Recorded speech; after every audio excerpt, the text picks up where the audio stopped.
Now broadcasting from the Next Gen Conservative Studio in sunny South Florida, bringing you the latest in politics, current events, and pop culture. This is the Whitfield Report with Sam Whitfield.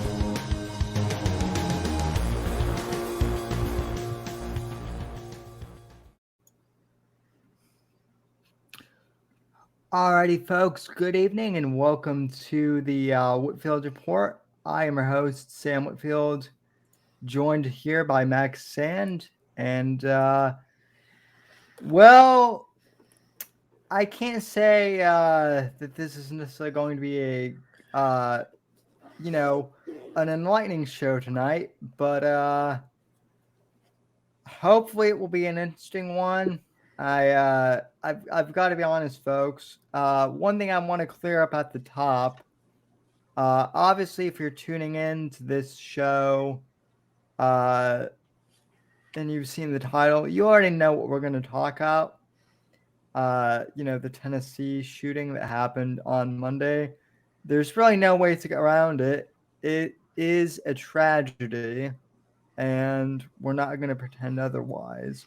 My heart breaks for all the families affected.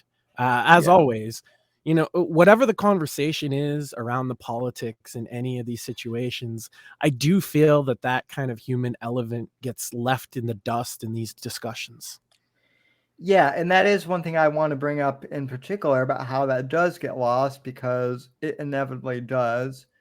One thing I want to address here from the outset, though, is people are wondering why I didn't cover this on, Monday's show. And the reason being... Because you're not psychic? Well, yeah, that... And also, I think I've tried to make this painful. I've tried to make this clear, but for those who don't know, the Monday shows are always pre-recorded, and so sometimes I record them the day before, even on Sunday. In this case, they were recorded early in the day on Monday, but they were recorded on Monday nonetheless. Point being, they went live as this story was breaking. Yeah, basically. Monday's episode went live literally as the story broke. So I pre-recorded the episode before the shooting happened. So obviously there was no way I could have pre-predicted that this was going to happen, because as Max just said, I'm not a psychic. And so, but people asked why I didn't cover the show, and that's pretty much why. And I've been saying, we talked about this, behind the scenes or whatever. And I said, this puts us in a better position in a way, because we got the chance to wait 2 days, more information to come out, misinformation. Like, I understand that, like, the media and the mainstream uses the term misinformation as a weapon, but like, in the wake of any of these, there are misinformation, and a lot of it's not even malicious or coming from a place of malice. It's just that news moves fast. People talk, people gossip amongst themselves. People hear a thing and then they play the game of telephone over the internet.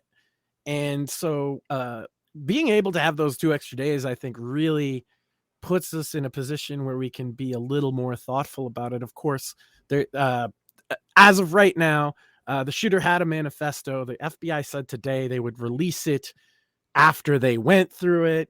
I don't know if they will. I don't necessarily trust what they release, but it would be good to have that and get more into this person's headspace, because I think it's important. Because I think most of these incidents don't stem from politics at all, and that the politics in a lot of these cases is a symptom of the mental illness of the actor involved.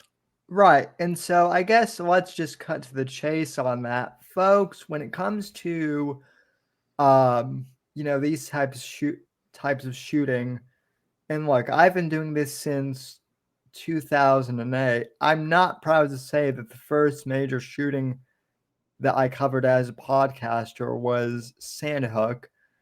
Um, that's nothing I'm proud to say, but I said it then, I will say now. If there's nothing else that you take away from tonight's show, um, my overarching point at least is that mental health needs to be the main focus of conversation whenever we talk about these mass shootings, or what even constitutes a mass shooting now, I guess, because just That's the shooting. bigger problem, isn't it? Because we hear them say, "Oh, there's they'll throw out a number," and you're like, "But I only remember 2 or 3 incidents making the news." Well, it's because a drive-by gang shooting in Chicago gets added to the list. And another Right. thing that they'll do is any suicide or discharge of a weapon on school or on or near school premise, even if, again, a suicide, just a straight up, let's say a teacher, or just a random person, it doesn't even have to be related to the school, goes to the parking lot to end their life, right? That counts as a school shooting according to these statistics, because they're filtered through left-wing sources that want to use this for political gain. Right. And it dilutes the entire conversation, because now you're having 2 different sets of statistics, both of which are accurate when viewed in the right way. And that's entirely by design, I think, by the more political actors among us, the more politically motivated people have every reason to have us at each other's throats in that regard. No, and that's why I'm chuckling a little bit too, because these people are so sick that they'll manipulate whatever data they can to pit us against each other. And it, like, the one thing that has been really like sad to see within that in the past few days, and at Taylor Justice or Lieutenant Guts, or however, whatever handle he's going by, friend of the show made this observation on Twitter that they seem to be posting a lot more about the shooter in their life than the victims of this Well, shooting. you notice up until this point, we haven't made any reference directly to that person. Now we're gonna have to. There's no way to have this conversation without at least discussing some things about this person, right?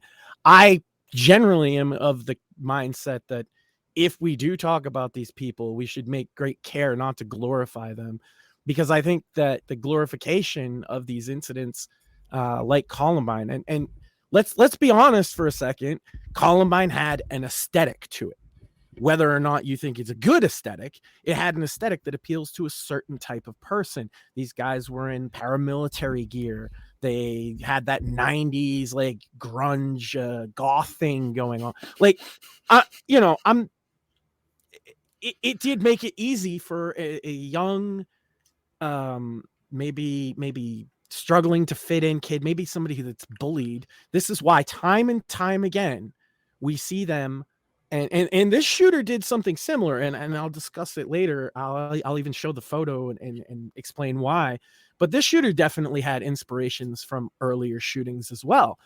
And that is a problem that the media, more than anybody, has exacerbated, because they give them cool names, right? The Virginia Tech Massacre and like the Columbine Killers and all this stuff. Yeah. Like they give it an edge. And I understand, like, you and I are normal human beings, so we don't see that the same way. But I have kind of a history of being a bit of an edgelord myself, and certainly being kind of in the thick of like edgelord people. And the amount of people that I know personally who haven't committed any crime but are have an affinity towards that aesthetic, and can empathize with the killers, which is the scary part.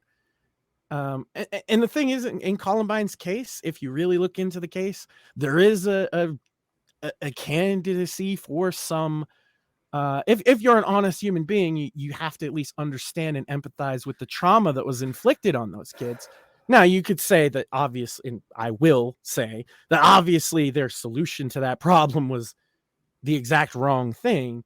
But I mean, multiple police reports to the school, and the basement tapes, which we're not allowed to watch. But if you've ever seen a transcript, they explain in great detail how Eric Harris, the Columbine shooter, Eric Harris and Dylan Klebold, Eric Harris was gang raped by the jocks, the football players or whatever. They just call them jocks. I don't know if they're, each school has its own sport or whatever. So the jocks might have been baseball. Who fucking knows, right? But somebody knows, but I don't have that exact detail. But what I do know is that the claim has been made by them multiple times before the shooting that they were gang raped, sodomized by multiple members of the group who wore white hats that they refer to as jocks. They made a film school project where they knew that their aesthetic had, a very 90s tone to it. They made a film where they actually go around, and you can watch this still on YouTube, I think. If not, it's on the archives. Like it's a part of like news history in this country. Their video that they made is them going around the school shooting people in white hats. Right? They telegraphed everything. There was so many red and the reason I bring up Columbine rather than talking about this new one is to point out that the most infamous shooting in American history, it wasn't the biggest, it wasn't the most deadly, but it was the one that was a cultural touchstone, is a lot more complicated than people think, and influenced everything that came after. It wasn't the first. Shortly before Columbine, I think in 1998, maybe 97, there was the Jonesboro school shooting where they pulled the fire alarms and just opened fire or whatever. And then Columbine happened, and it completely, obviously dwarfed that. Then Virginia Tech took it to the next level. And that shooter was, he did the same thing. He was obsessed with Columbine. He made videos about it. He made a manifesto that he sent to all the media companies because he figured it out. He was like, right away, Columbine, they didn't send out media packages. They didn't really keep the basement tapes. They were just laying on their fucking bedroom floor when the cops came, right? So the Virginia Tech shooter, Sunwee Cho, I believe his name was, he had seen all that. He looked up to them. He referred to them as martyrs, and he referenced them directly in his videos, and he had an aesthetic that worked so well for the news, not for us, and not even as much for edgelords, like I was saying before with the Columbine one, but for the news. He gave them videos, he gave them pictures, and he gave them a written manifesto that checked all the boxes they were looking for at the time. Those boxes at the time would have been single, failed with women, unpopular, bullied, things like that, right? That's actually not what people are looking for in shooters now, which is strange, because those all do seem to be defining characteristics in almost every instance. Another defining characteristic in at least most instances that we can confirm is that they were on some type of mental health medication. SSRIs. Not all of them on SSRIs, but a lot of them. Not all of them, but a lot of them. But certainly the point being, it's not even necessarily the medication why I bring it up, but it's proof that these people were in the mental health system before they commit atrocities, and the entire system failed us, the people, and the victims in these cases. Yeah, I mean, so there are a few things I want to unpack. Max, it's almost like before I got banned on YouTube, you watched my whole spiel on school shootings. I don't know if you actually did, but one of the things I said was that the mainstream media is partially responsible for all this. And I got a lot of flack back then when I made the statement, and I still get it now. But the mainstream media is partially responsible for this because they inadvertently, whether they intended to or not, they glorified Columbine. And so every school shooter since then has basically said, and not even school shooter, just shooter in general, has said, "Oh, I want to be Eric Harris. I want to be Dylan Klebold. I'm going to leave a manifesto." And here's how I can prove this theory correctly. Because we're saying this and we're talking about that aesthetic, and everybody listening knows what I mean. They can picture it in their head. They can picture the famous photos of them in the cafeteria shooting at the propane tank. Like these are images in the average person's brain that they can pull up at a mere mention of the event. That's how effective this aesthetic was. Not to say that it's effective in a good way, but it's effective in the media latched onto it. I remember Columbine happened when I was a freshman in high school, and the week it happened was actually our April vacation. So I was at home and I watched a lot of the coverage on the news. I remember listening to the kid that called in who was crawling through the vents. A lot of people don't remember that story, but it was a harrowing story. And then he finally had crawled out, and you could see it on TV live. You could see the police, shooting back and forth with them. I watched the whole thing occur in just complete and utter shock. But those images aren't the ones that people actually remember. I guess some people will remember the vivid image of the guy crawling out of the vent, but the images that people remember are what the Columbine guys were wearing. They remember them pointing guns. They remember some of the basement tapes, like still frames, because remember, the basement tapes have never been released. You could only get a transcript and only by a FOIA request. So that was basically their manifesto, by the way. Right. We never had access to it, which again, I think does a disservice. I understand their point that we don't want to give this manifesto out and encourage other people, but that's never fucking stopped them before. What has been different in a few cases in the last few years seems to be, as this stuff becomes more and more tied to politics intrinsically, suddenly we're not allowed to know the shooter's motivations. The best example is the largest mass shooting in American history was the Las Vegas shooting. And we still don't know shit about that. Not really.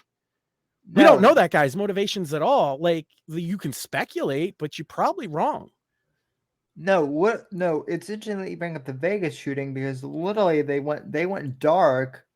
Like there was literally a media blackout once the Vegas shooting happened, and I know people that were there at the Vegas shooting, and whatnot. Yeah, I mean, there's a lot of people there. It was a giant music festival, right?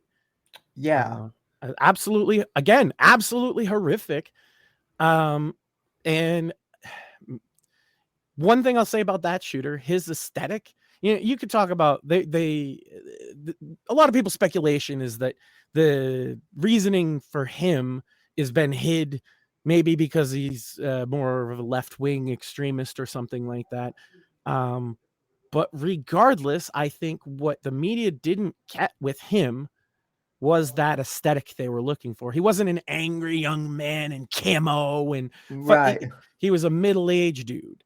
And it really didn't fit with the message that they try and sell, except that, there's shootings and they happen and they're bad, ban guns, right? That's the only thing that they got out of Vegas, but they very interestingly memory hold a lot of very significant information to this day. Yeah. That we just don't know. And I don't imagine we'll be able to even FOIA request it out for quite a long time.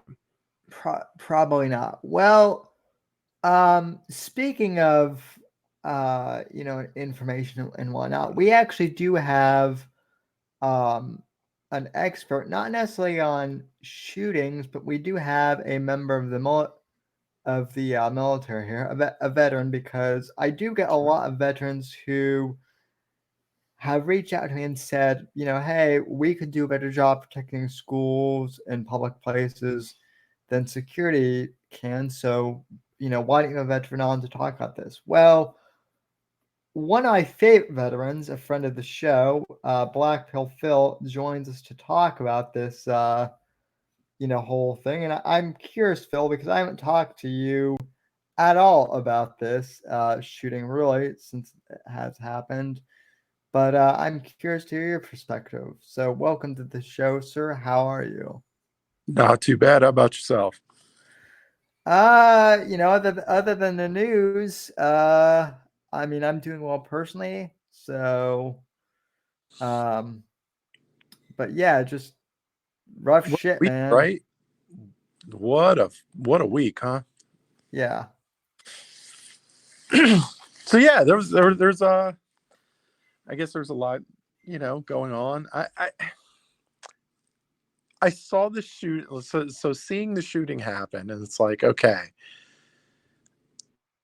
you see the the initial press conference, and I believe that they said something to the tune of the shooter had an initial target but didn't move to that target because their security was too great in that first target. So that school ended up becoming the secondary target. And I'm saying to myself, well, the universe just handed you a gift. Like, they just told you how to solve the issue. Like, security is paramount. Like, you gotta, I've noticed that hasn't been mentioned since that press conference in any of the discourse, right? Yeah. Of course they're not going to mention that. That's going to ruin the mainstream media narrative, right? Right. But the universe gave you a sign. Like, look, here you go. Here's how you solve it, right? And they're like, no, it's the guns. Like, of course, because of course it is. But like, I mean, I don't see how this is that difficult of a situation to figure out. You have a bunch of schools that lack proper security.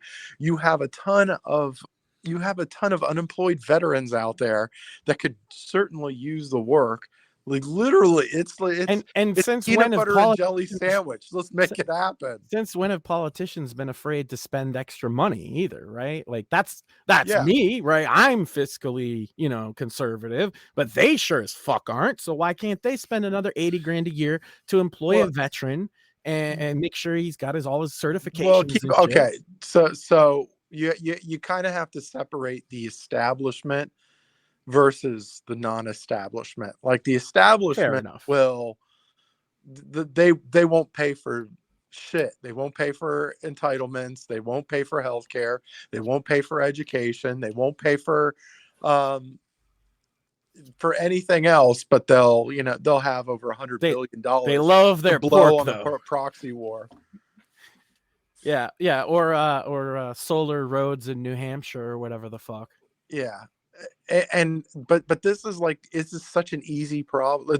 It's staring at us right in the face, and like, how do you not make it happen? How? It's incredible. Like, because then they might have to admit that the best way to stop a bad guy with a gun is a good guy. Not even necessarily with a gun, but a good guy who knows what he's doing. Because, like you say, but at the end, it was still a good guy with a gun that stopped the situation. It still ended up being the same way anyway. It's just like, maybe you make it early and then save everybody instead of waiting until some kids get their heads blown off and then, now we got to make a move. Like, well, it's not I that have difficult. another maybe sillier example that backs up your point is Elliot Rodger, right? Elliot Rodger's now he did end up killing people afterwards, obviously, but his initial target was a sorority house, and he got there and the fucking door was locked and he cried like a little baby because his whole plan was foiled. And then he lashed out at whoever he fucking found. And the ironic part with Elliot Rodger is his whole rhetoric was about how he needed to punish these 10 out of 10 girls and these thoughts and whatever, right? And the girls that and guys that he ended up shooting were actually closer to nerds and geeks and the kind of people who would much more be relatable to a guy like him. So the great irony is that the security did save the sorority, but it didn't save the fucking geeks. Look, but right. I mean, I had a joke. I had a joke not too long ago. Actually, it was pretty long ago. That we'd start a non-profit organization, and that we would basically collect money to provide sexual services to these incels. And once they get their penises touched, then they'll have no interest in killing anybody. So then, we've solved the world's problems, and then. I used to think like that was just a funny joke, but the older I've gotten and the more I've dealt with some of these like hopeless young men, the truer and truer that statement becomes. Yeah, it's like young guys, when they don't get their dick touched, they can get really, really touchy, like really, really like really, really upset. I see what you did there with the touchy. Yeah. I see what you did there. Yeah. It baffles me. Like I just wonder, is this a fucking joke? Like this whole situation. It's like these people keep saying, "Oh, it's the guns. We need to repeal the Second Amendment, or we need gun reform, or whatever." And it's like you don't have, first off, you don't have the ability to enforce such a thing in this country. There's more guns than people, and that's the guns that we know about, right? That's all the guns that we know about. Combine that with open borders, right? You can get them from Canada and Mexico. Combine that with the 3D printed ghost guns, and we're very close to even going beyond the ghost guns to where you can actually start making metal parts for these guns. And even some of the, because I'm really into the 3D printed gun shit. Me and my buddies, we follow this, and we're actually looking to get in one of those guys on, like one of the of the bigger guys in that sphere. And it's so cool. Like it's a complete aside, but it's so cool how much of it they can 3D print and still make them an effective weapon. Yeah. And it because these are CAD files and the Supreme Court has deemed them free speech, I don't see how they could ever stop this. And 3D printing is only going to get better. Like you said, machine, but they're not even going to be able to make it. They're not even going to be able to enforce that either. Like the CAD files or whatever. Even if you outlaw that, like, look, there's a lot of stuff that's outlawed online that's still going on. Like, what the peer file sharing, most of that's against the law, but people are still doing it by the troves. Like it's an unenforceable thing that you're trying to do. So like, I just wonder, is all of this like a joke to them? Because they know this. Like they can't not know that that all this stuff is unenforceable, and like, especially like with the United States, and they always bring up the UK, they always bring up Australia. They're like, oh well, the gun ban and all that stuff that it seems to work over there. Yeah, because they're fucking islands, right? It's pretty goddamn easy to control an island when you all you got to do is control what the seas, and you're pretty much good to go. You can control what comes in and out for the most part. Like with the United States, it's a totally different ball game. And I don't know. There's a piece of me that just believes that this isn't even serious at all. Like their complaints, their cries for help, their cries for change, all that stuff. None of it. I just don't believe that any of it is serious. I think for some of them that they the kind of people we would engage with, like on Twitter, probably believe what they're saying to some degree. But I think you're right in terms of like politicians, people within the media and stuff, where it is just hey, let's get people arguing about the guns again. Yeah, well, I do want to bring up, I think that's what I mean, and I can say this because we're on Rumble, but I think one thing that a lot of people miss is back when Alex Jones made the infamous comments on Sandhook that got him in so much trouble. One of the things that he brought up that a lot of people miss is that while the shootings may be real, which they are, a lot of politicians do take advantage of these types of tragedies to push policy. Rahm Emanuel famously said in 2009 that you never want a serious crisis to go to waste because it's an opportunity to push policy that you could not push before. And what do we see happening right now? Politicians are pushing for, they're not focusing on mental health or anything like that. They're focusing on, we need to ban guns. Well, let's talk about the elephant in the room with this shooting then, since we've gotten there. As a lot of people on the right are equating it with that this person allegedly identified as trans. This person apparently was born female. Okay, so that much we can all, like, I guess, is an objective fact. Now, I've had a lot of pushback from left wingers that are saying that no, this person wasn't trans at all. But the law enforcement said that is the case. And but here's the thing, right? So what do we get bogged down in with that then? We'll get bogged down in arguing about the mental health and equating it inherently tied with the transgenderism, right? Now, whatever you think, and personally, I think transgenderism is mental illness, and most of the left actually seems to agree with that. Otherwise, why do they need treatment, right? However, I don't think that in and of itself is a cause for the shooting, because as I was just saying to Sam before we went on the air, like, if that were the case, it's like with the video games or anything else they've blamed over the years. If that was the case, there's a lot more trannies out there that don't do this kind of thing. So I don't think it's inherently just that. I will say this. I do think some of the violent rhetoric coming out of the transgender rights activism community or whatever absolutely contributes to this.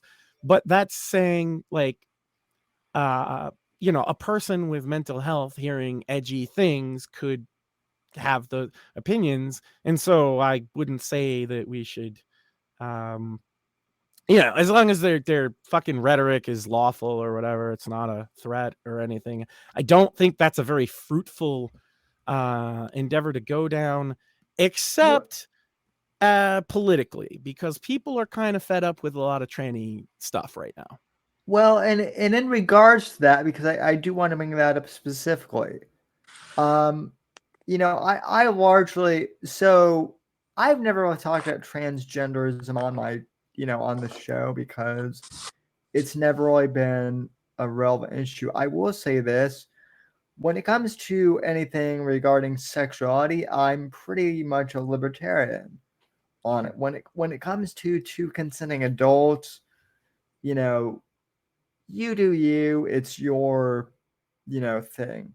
If it's a consenting adult wanting to, do whatever, they can. My issue and I think the issue that a lot of people have is these transgender activists who want to indoctrinate children into,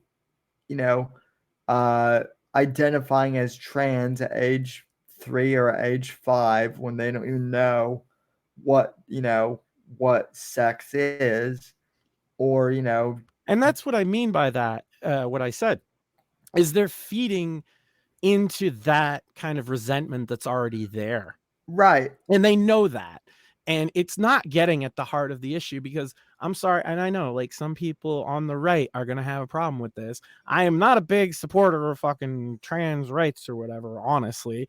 However, the mental illness that is associated with it, which they call gender dysphoria, doesn't seem to have a a staggering number of people who go off and commit homicide at the moment. It does seem to be, as is the case with every major homicide event like this, that it is, you know, a fringe lone actor. Well, no. What I was gonna say is, you know, is basically, in short, do I think, you know, do I approve of transgenderism? I'm kind of meh on it. Do I think it's weird? Yeah, but do I think every transgender person is a danger? No, I don't. But I do think the danger lies in the small minority of transgender activists who are, you know, who are out there perpetuating, you know, stuff like we need to push transgenderism on kids, and we need to, you know, fuck cis males. We need to exterminate them. It's the radical fringe. Who's magnified by like Twitter, right? Because this is the thing that you always got to keep in mind when you talk about this topic. I have in my entire life met two people that I knew to be transgender, and I when I say met, not friends or like somebody I knew for a long time. One was a cashier at a store, and the other one was like a person around my friend group that I didn't like very much, and it had very little to do with them being trans. It had everything to do with them being an asshole. But most people don't meet a lot of these people in real life, but you run into tons and tons of them on Twitter and Discord and all this stuff. Yeah, it's the chronically online thing. You know, and well, I mean, one of the big things I worry about is, I mean, like you two brought up some really good points, but like the one real worry for me, and the one conversation we really need to also have, not only with the rising aggression within the transgender community, but like the medications that they're taking too. Like these are serious medications. They're chemically altering your body. Like you can't just take these medications and not have it affect your body chemistry and then therefore your behavior, and not have that play a role in behavior. Right. You know what I'm saying? Like it's fine. Aiden Paladin brought this up recently, that for not for transgenderism, but she took puberty blockers for a condition that she had. And I don't want to, like, I'm not trying to give out her medical personally. She says this on Twitter, so it's public information. But she all she did was point out the negative side effects that she had from that medication. And she just got ruthlessly fucking attacked by all angles by these people saying, no, there's no side effects at all. And which is, you know, objectively and medically untrue, by the way. Pretty much anything you put into your body that's got some kind of chemical makeup is going to do something, you know. But they went so hard after her because she made a very mild criticism, not of the, just saying like, look, you shouldn't be giving this to 13-year-olds. I took it as an adult and it caused me X, Y, and Z that were very serious issues, and that she had to get treatment for. Just treatment for the side effects of the medication that was a treatment to begin with. And it's that has to have an effect on people too, outside of the effect that the medication itself has. A lot of these transgenders are going through so many different and radical treatments and in doctors' offices all the time, and that has to take a toll mentally. Yeah, well, and I mean, look, I've even watched videos like from doctors who specialize in this thing, and a lot of them are saying that a lot of these individuals who experience gender dysphoria, that they really need to be thoroughly psychologically evaluated before they make the decision to, you know, transition, because it's not always right for them to do so. Well, that's what it really boils down to. My whole argument against, because I'm against gender affirming care, as they call it, like entirely, right? I don't think that it should be a medically common thing. And the simple reason for that is we used to treat a certain forms of mental illness with a physical surgery that altered your body forever, and that was called a lobotomy, right? And we don't look very kindly on that today. So my thinking is that there has to be a less invasive way to alleviate these people's anxiety. Well, at the same time, you have like the right-wing boomers mostly saying, "Bring back the insane asylums," and it's like, well, that's I actually stand by that. If you want to have that argument sometime, I fully endorse bringing back asylums. However, I do mean it in a very different way than probably the people you're talking about. Yeah, we'd be cutting our population in half if that's the case. I say ethical asylums, right? Because what we have today, just to give you the short version of my pitch, what we have today is an ability to do things that we couldn't have done 200 years ago.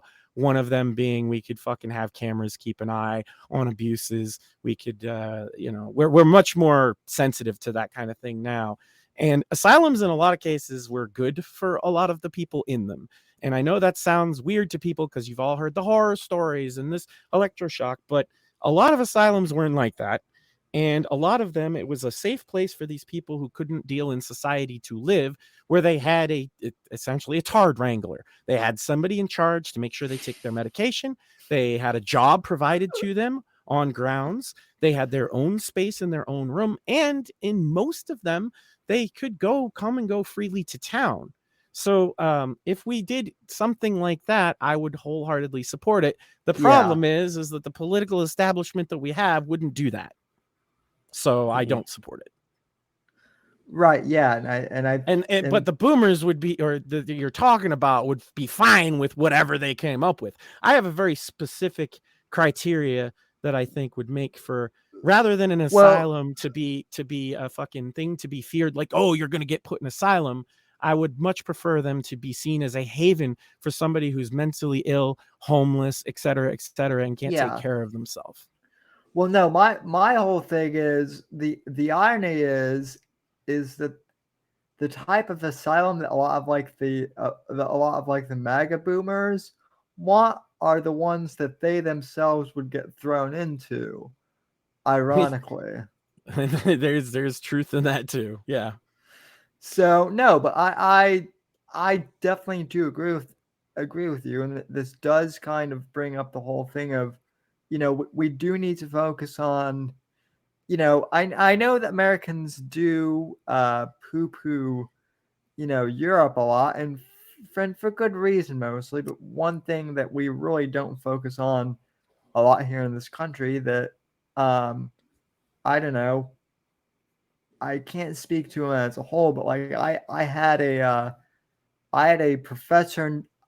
science professor who was originally from Germany, and when I was in college, who said that mental health really needs to be more of like a considered thing here in the U.S. Yeah, and he's absolutely right. I would say this too with the asylum thing again. We do a lot of that stuff actually already with what would be an equivalent to a modern day, what I call ethical asylum, and they're called rehab facilities. So we're willing to do this, but only for drug users or alcohol users. We're not willing to do it for schizophrenics. And this is actually a topic that's close to my home in the sense that I have been voluntarily committed, fought it in court and got out and won, right? I was in a mental hospital. I've talked about this on air. It's nothing private I haven't shared before. They were wrong. They interpreted, so I was a music producer, and I was producing a lot of music in the horrorcore genre, which is a genre of rap that invokes a lot of violence and like horror movie imagery. And so I had a notebook full of like notes on songs and albums I was working on. And it was used to suggest that I actually believed all of this stuff. I literally took it in front of a judge, explained my case. I showed that, yes, I work as a producer in music. These are literal rap lyrics that I didn't even write. And they completely let me out. I'm one of the few people in America that can say, legally, according to the system, I'm sane. Right? Is anybody else certified sane in here? I doubt it. But the other thing is, it hits close to home because of the show that I do. Not to plug my shit, but Cringing Over Coffee. Now, I deal with certain individuals on that show, and I would suggest that all of them are severely mentally ill. Oh yeah. Now, people don't like that I make fun of them, but they're also all assholes. That's kind of the combination. And harmless. I tend to only follow people that are harmless. I try to, there's that one guy that I'm going to refuse to talk about now. He's not harmless because I don't particularly support the things he's up to, but like a guy like Johnny Fox or Dave Grady. Dave Grady is the perfect example. If you're unfamiliar with any of my work, please go watch some of the videos on Dave Grady. Dave Grady is a guy that's been on the internet since it's, been before popular. He called into the Howard Stern show. He was considered kind of one of the freaks, but he was like not even the B team. He was like the C team. He would call in and just kind of repeat himself and look weird.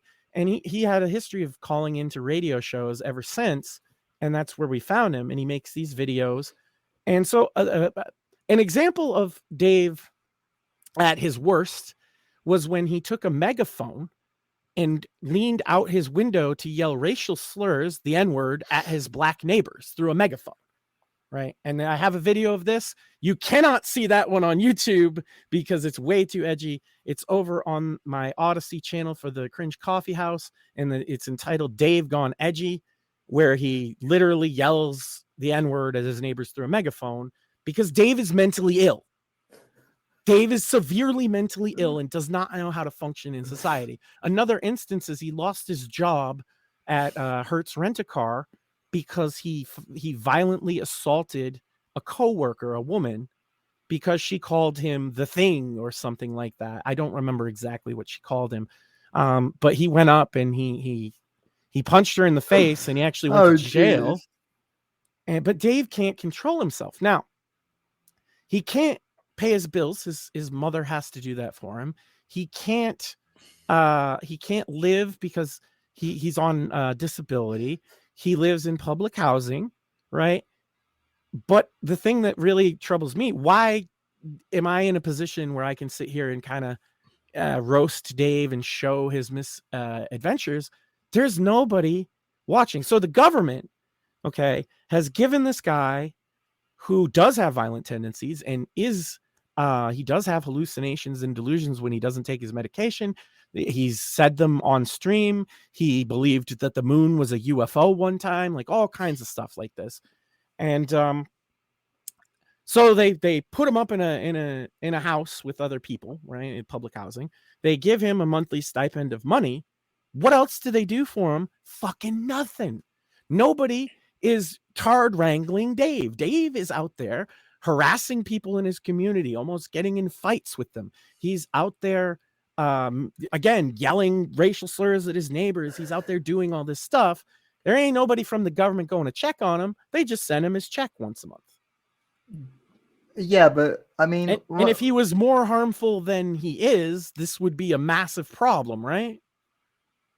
Yeah, so that is one question I wanted to ask. So, I do, I do get that, but like not all mentally ill people are necessarily dangerous. No. Dave, I just use Dave as the example because Dave is the kind of person that would benefit from the ethical asylum I'm talking about, because Dave's problems almost entirely stem from when he decides to stop taking his medication, and it becomes very obvious. And I might fuck with Dave.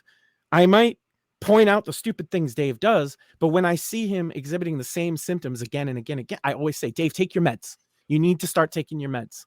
Yeah. And, but that's a thing that happens with schizophrenics a lot. And when I say the ethical asylum thing, you call it whatever the fuck you want. I want something like that to be welcoming, to be something, because what's a big problem with the mental health industry now, and I can speak from experience having been into one of these places. Big pharma. It's fucking, well, that too, but it's fucking awful, man. If you go to seek help and you need more than just a therapist or even just a medication, if you need inpatient care, it is the worst experience you will ever have in your life. I just to be fucking real about it, when they took me, they took pictures of my dick and balls like I was a fucking criminal, right? There's bars on the fucking windows. You're not allowed outside except at specific times. I'm locked in there. My roommate was a murderer who had killed his family. Oh, jeez. This is not something you would want to seek out, especially if you're not in the best of mental health to begin with. Nobody wants this. It was a horrible experience. And because I fought it in court, most people get out of these places in like 2 weeks, but I took it to court because I'm a stubborn asshole. And so I was there for several months and I saw people come and people go, and the same people came multiple times. They gain nothing from it, most of them, right? It's just a transitional stay, right? They can get back out and start their behavior all over again. It's not working. And the people that fall through the cracks, more and more, we're just seeing them on the news. Yeah, but that's what I'm saying, right? Like that is kind of like the neocon boomer solution to, oh, we need to lock all these crazy people in, and that's not what because they lack any nuance or fucking empathy. Yeah. And obviously, like, that's not going to happen. That's not going to help at the so, but at the same time, we can't do nothing. And look, one of the other narratives, I would argue what we're doing now is worse than nothing. Yeah. Because like I said, like the people that go through the system multiple times, like I'm mentioning, they know it's fucking dog shit. They only go when they get forced by court. They're not going because like, oh, I'm out of sorts, I need to get my mental health in check. They're going because a judge says that they have to go there, and they'll do exactly what the court order says of take your meds and blah, blah, blah, so that they can get out and get back to whatever it is that they were doing. So it's worse than nothing. Yeah. Because people are scared to even engage with the system, except maybe at the level of talking to a therapist, which is fine. I'm not shitting on that, but it's clearly not working for everybody, right? How many of these shooters probably had therapists? I would wager most of them. Certainly, we know many of them had been treated for mental health before, as I said to begin with. So like, that's like the biggest failure in the room is slapping us all in the face. All of these people were in the mental health, or most of them were in the mental health system already, diagnosed, maybe even medicated. Well, doesn't the mental health system take some of the blame for them falling through the cracks? Doesn't seem to be the case. Nobody points the fingers. Well, and then the other thing I want to point out, because this is kind of a narrative on Twitter, is I don't want to change topics too much, but one of the things that has been pointed out on Twitter from the left is, oh, well, this shooter did it because of the anti-trans bill that got passed in Tennessee. Now, never ever justify a psychopathic child murder. Right, yeah. Ever. If you do that, I have no fucking sympathy for the fucking backlash that you get from it. And you probably saw in my Gilded server, I was showing tons and tons of screenshots of people doing just that. Right. No, that's what I was gonna say. I mean, it's unjustifiable to do that. That is the equivalent. What those people are doing, that is the equivalent of saying women, oh, that woman got raped because of what she's wearing, which is what the left always likes to cry that, oh, that's wrong when they when someone does that, and it is wrong, but you guys are essentially doing the same thing. Oh, that child was murdered because they live in a homophobic state or, you know, whatever. It's the same thing. It's when the foundations of your entire worldview are collectivism, the individual human life doesn't matter. Yeah. And that's what it boils down to them. Whether you're pro LGBT or anti pro or anti LGBT, or like me, LGBT neutral when it comes to politics, child murder is child murder, and it's right. That shouldn't be a political topic. Wait. They arrested her, or he, her, whatever, right? Her. I refuse to. By the way, I'm going to purposely misgender this. Yeah, we're not on YouTube, and like normal people get confused by this in any fucking conversation. So just say whatever you say. Don't worry about it. So here's an interesting question. Are they gonna play the insanity defense? No. The shooter is dead. Oh, the shooter is dead? Yeah. Yes, the police. Yeah, the shooter. Oh, there is a video. The shooters were. That's what they're identifying. Okay. Yeah, there's a great video, and I would say it showcases the rare instance of police competence. It's a body cam footage of. I've watched it about 50 times because that piece of shit got what they deserved. Okay. Yeah. All right. Yeah. Yeah, genius. Clearly, I'm not up to. Yeah, I didn't want to let you go too far.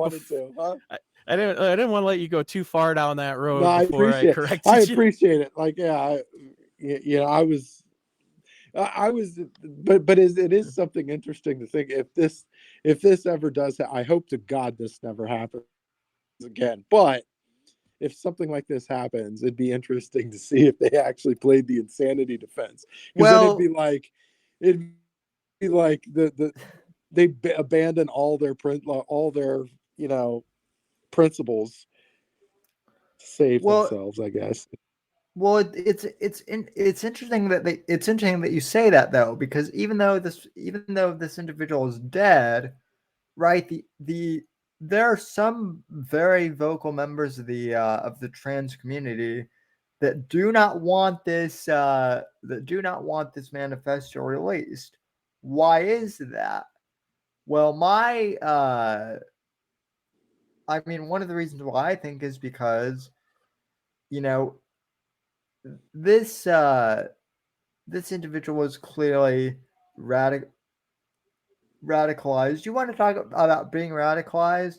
They always accuse, Stephen Crowder and all these, conservatives of radicalizing, young, white male incels, right? But what about the left wing, trans activists? You could make a case that they radicalized this individual to actually go out and do things. And so now one of the less favorite words that I've heard, like particularly bread tubers use and mainstream news articles, is stochastic terrorism. That's been their new buzzword for the last couple months. And isn't it interesting then that you could absolutely term these trans rights activists, and again, they don't make up all the trannies, like they make up some of them for sure.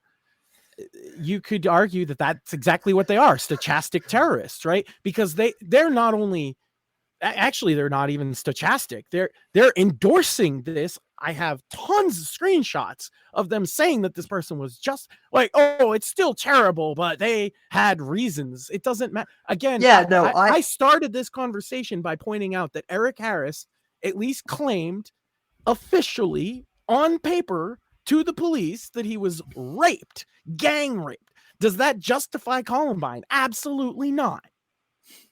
It makes it a little more understandable. Like, you could put yourself in the shoes. That's a horrible thing to happen to a young man.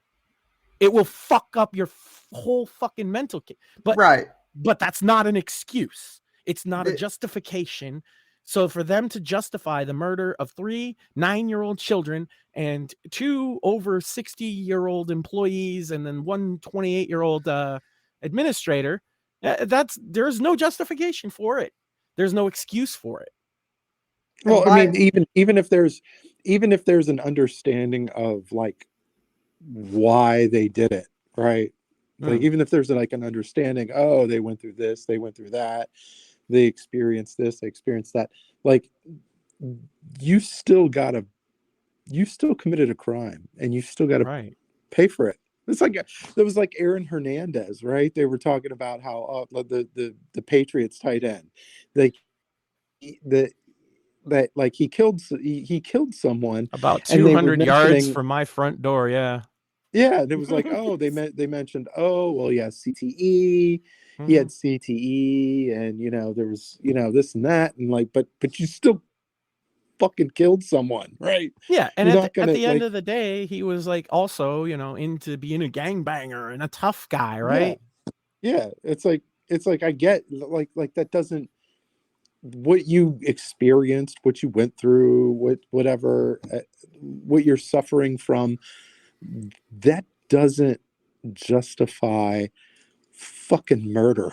Right? Right. There's just certain things that The don't get reason that we justified in want this world. the reason that we'll talk about this stuff, at least in my opinion, is because it's important to know what makes a killer, and it seems to be lost in this. That's why I've delved into a lot of these, because like I said, Columbine, when it happened, it left an impression on me, and me being an edgy guy, and you can see the long hair, I was a metal kid, I was into goth. When I got back to school after Columbine, they just all equated me with the kid, because one, I just moved into a small town that I wasn't from, and they had all gone together since childhood, and two, I was wearing black and edgy and fucking into metal music, and I got bullied for shit that I had nothing to do with.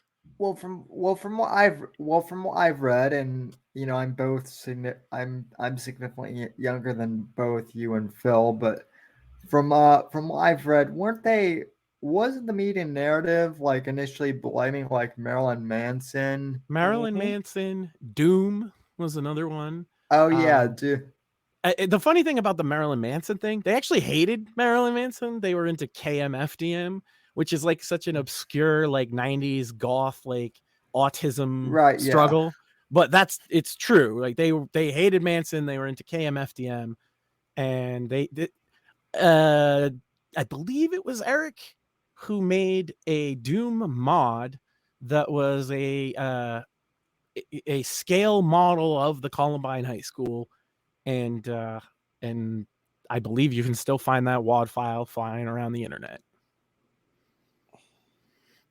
So I mean, yeah, it was video games, it was Marilyn Manson and rock music, and nobody sat there. It's still to this day, I don't hear too many people say their parents. Here's the thing about Columbine: those kids had all their plans out in the open as it could be in 1999. They made videos explaining what they were going to do. They wrote about it. They had pipe bombs and shit laying around their rooms even after the fucking the cops came, and they had shotguns and shit guns laying around.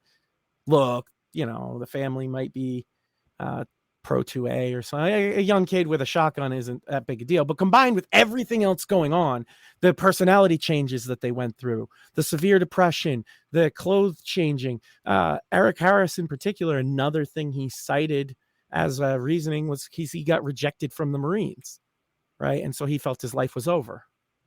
All of these red flags. And of all people, you can point at society, you could point to the school. Again, they made a school project that they handed into a teacher, which was a video of them enacting exactly what they did a few months later. Where, and I could even understand that because Columbine was the first big media event shooting, I could understand why they didn't recognize the red flags then. But we're still here in 2023. Almost a quarter century later, and they're missing all these red flags in every time we see one, every single time. How about the Florida kid, right? That was on trial recently. The police were at his house all the time for shooting at neighbors, saying he was going to fucking murder people, all this fucking shit all the time. They arrested him like 30 times, but they never fucking actually booked him. Like arrest isn't the right word. They detained him. They went to his house. They talked to him. They let him go.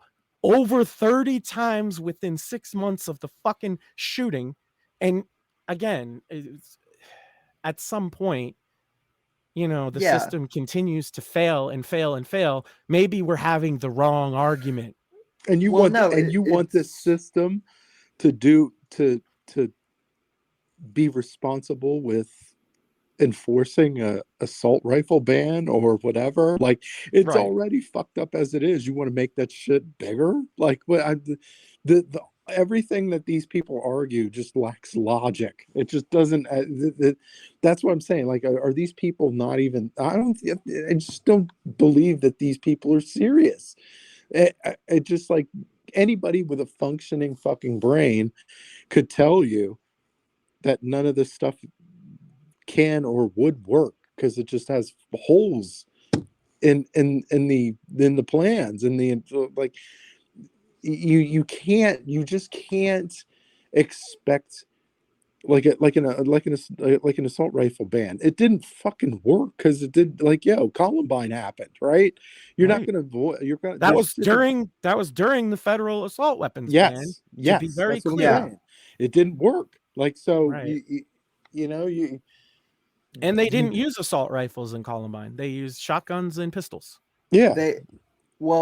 Same thing here. First off, from what I've been able to tell, the shooter. Okay, let's just face facts. The shooter, first off, in this instance, was a biological woman. Correct. Okay, that's not disputed by anybody. No ifs, ands, or buts. This was the fact that we have to say it's not disputed by anybody is absurd, but it's not. But it's 2023, and we sorry, folks. Yeah, so it's a biological. It's a biological woman, so we've actually got a pissed off, woman who's a shooter for a change. Make all the jokes about angry woman you want to. It is. Well, my joke was that she transitioned to an incel. Apparently, she decided she was going to transition to be Elliot Rodger for some reason. Yeah, no. But also, I mean, in this instance, there were no assault weapons used, I believe. No, there was 2 AR-15s. Of course, it's interesting that's the weapon of choice.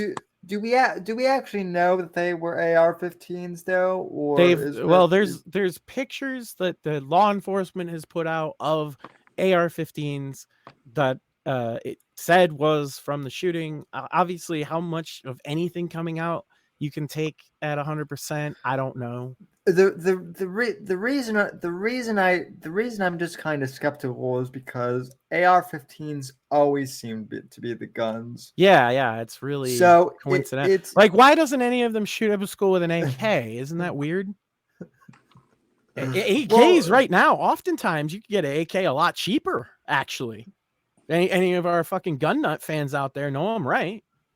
Yeah, well, I mean, especially since they started making American ones.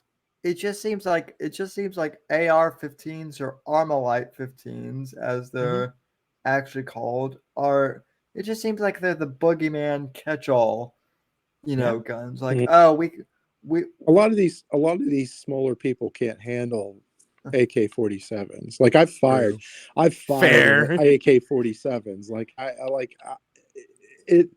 it takes a little bit. I mean, I could still do it, but like, it takes a little bit more to shoot an AK-47 than it does an AR-15. That spread on a nice AR-15 is just so like it. Yeah, I agree. Like, yeah, like the spread on an AK is gonna you're gonna go up. Yeah, these tiny fucking kids could never handle an AK-47. Like, it would, like their arms would go out. Like, it just like, I mean, these are like most of these kids that you see doing these school shootings or whatever. They're like little bitches. Like, they couldn't handle anything beyond like an AR-15. Like, also, though, it fits in, like I was talking about earlier, the aesthetic that the media likes. and thus that the edgelords like, right? It's a cycle of media shows Columbine looking scary, then they show Virginia Tech guy looking. The Virginia Tech one I mentioned earlier, I wanted to talk about the parallels of that. So the shooter in this case purposely dressed like Sun Wee Cho did, right down to the red cap. That's not a coincidence. This person was specifically emulating Sun Wee Cho, which is interesting because they didn't use any of his tactics. Well, yeah, they emulated the aesthetic, which it seems to me that the aesthetic is the biggest part of this conversation. Well, yeah, this again, what I have said for years, and I got a lot of shit for this back when the Stoneman, Douglas shooting happened in Florida. I was still on YouTube back then, but there's actually. And I was trying to find this clip on YouTube. I said one of the big reasons for this is because the news media, ever since Columbine, has glorified all these shootings, maybe inadvertently. But when you see all these, all this footage of the shootings and, all these manifestos get released, all these crazy, psychopaths literally think, oh, well, this person got traction in the media and I have nothing left to lose. So I want to be famous, and I don't care if I'm famous for the worst thing in the world. Fuck it. I'm going to do this thing, and at least I'll be remembered for this. And they hate the world, right? Yeah, they're angry for whatever reason, and it's a variety of reasons in any given case like this. But that's the other thing, they all tell you that they're angry at the world. Yeah. They all point out in some of these manifestos why. I will say that the Christchurch shooter, maybe not so much, because he was clearly just trying to like troll everything with his manifesto is an outlier in a lot of ways. But it still does point to, he talks about his discomfort with like demographic replacement and stuff like that. So he still did give his reasoning, even if I don't see how it really helped his case at all. Yeah. But again, at that point, I don't think a lot of these people actually, when people do it with explicit political motives, I don't think they're actually even political. I think it's a slurry of like edgelord pissing contest purity spiral stuff. You know what? I'm going to say something that's going to, again, piss some people off here, but I'm going to say we're having fun pissing people off now, right? Yeah, we're on Rumble, so I think fuck the manifesto. I don't think we need to see that shit because that's what this fuck wants. They want people to read the manifesto. They want the media to do, documentaries on what did the shooter, what was their grievance? That's the catch-22, isn't it? I mean, it's also important. Fair, the intrigue is palpable. I mean, it is, but like, okay, let the authorities, maybe let the FBI. The FBI, you trust them? Yeah, but I mean, okay, yeah, well, maybe not.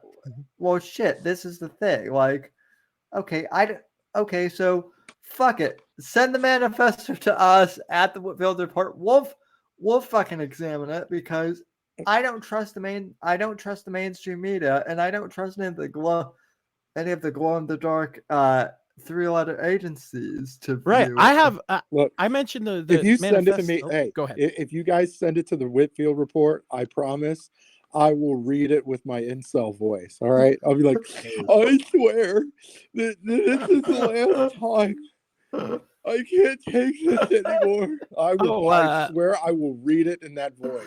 We got some super chats out there in Rumble Land. If you want to take that, we do. So I've actually been laughing. My ass off at some of them. Could use a little levity in this conversation, right? So yeah, so Mag News Network, aka Shmooly, says Allegedly. Allegedly Shmooly. Sam, you are faking it, and I bet you were like, well, I was like partially. And he also says Sam can walk. Um, he also says, "Acknowledge me. I don't trust Sam." And once again, Sam can walk. Well, I mean, salacious allegations in the chat tonight. So yeah, prove it. Okay, have you seen footage of me walking? And also thanks for the $2 super chats. And as in regards to Sam laying down the gauntlet tonight, chat. And in regards to whether or not you can trust me, I mean, look, that's fine. You might not be able to trust me, but the question is can you trust me more than the feds or the media? That's the question. I mean, that's an extremely low bar. Yeah, that bar is. Well, yeah, that may be a low bar, but that's where that is where we're at in this country. I mean, really, like I trust R. Kelly with children more than I do the fucking federal government. Are you kidding me? The first thing I saw, the FBI put out a statement, and they were like, "Yeah, we got the manifesto, and we'll release it as soon as we're done." And I'm like, "Yeah," and we're not like, I can't vouch for the validity of it at that point. Well, so here's the thing, right? The feds may have the manifesto, but the internet in its infinite wisdom will probably leak the actual manifesto before the feds or the cops do anything with it. Now, right? here's the interesting part, and this is why I don't trust them, okay? They claim that this manifesto was a physical, written down manifesto. So and they're claiming it's nowhere on the internet. Just magically, law enforcement has it, and they're going to release it to you in a couple days, and you just got to take it for what it is and believe every word of it. Like it's some fucking doodle job. Stuff like that on a notepad. And so I think it'll be fine. Like we can go through it, or I'll definitely read. Well, I read all of them. Not for and I understand your point. Like you don't want other people to be inspired by it, and I actually agreed to some point. But I also find it fascinating to try and get. Again, I'm looking for like what makes this person tick, and it doesn't seem like the politicians, media, law enforcement, it doesn't seem like any of them are looking to see like what turns somebody into a killer like this. Hold up though. You're saying that the manifesto was handwritten?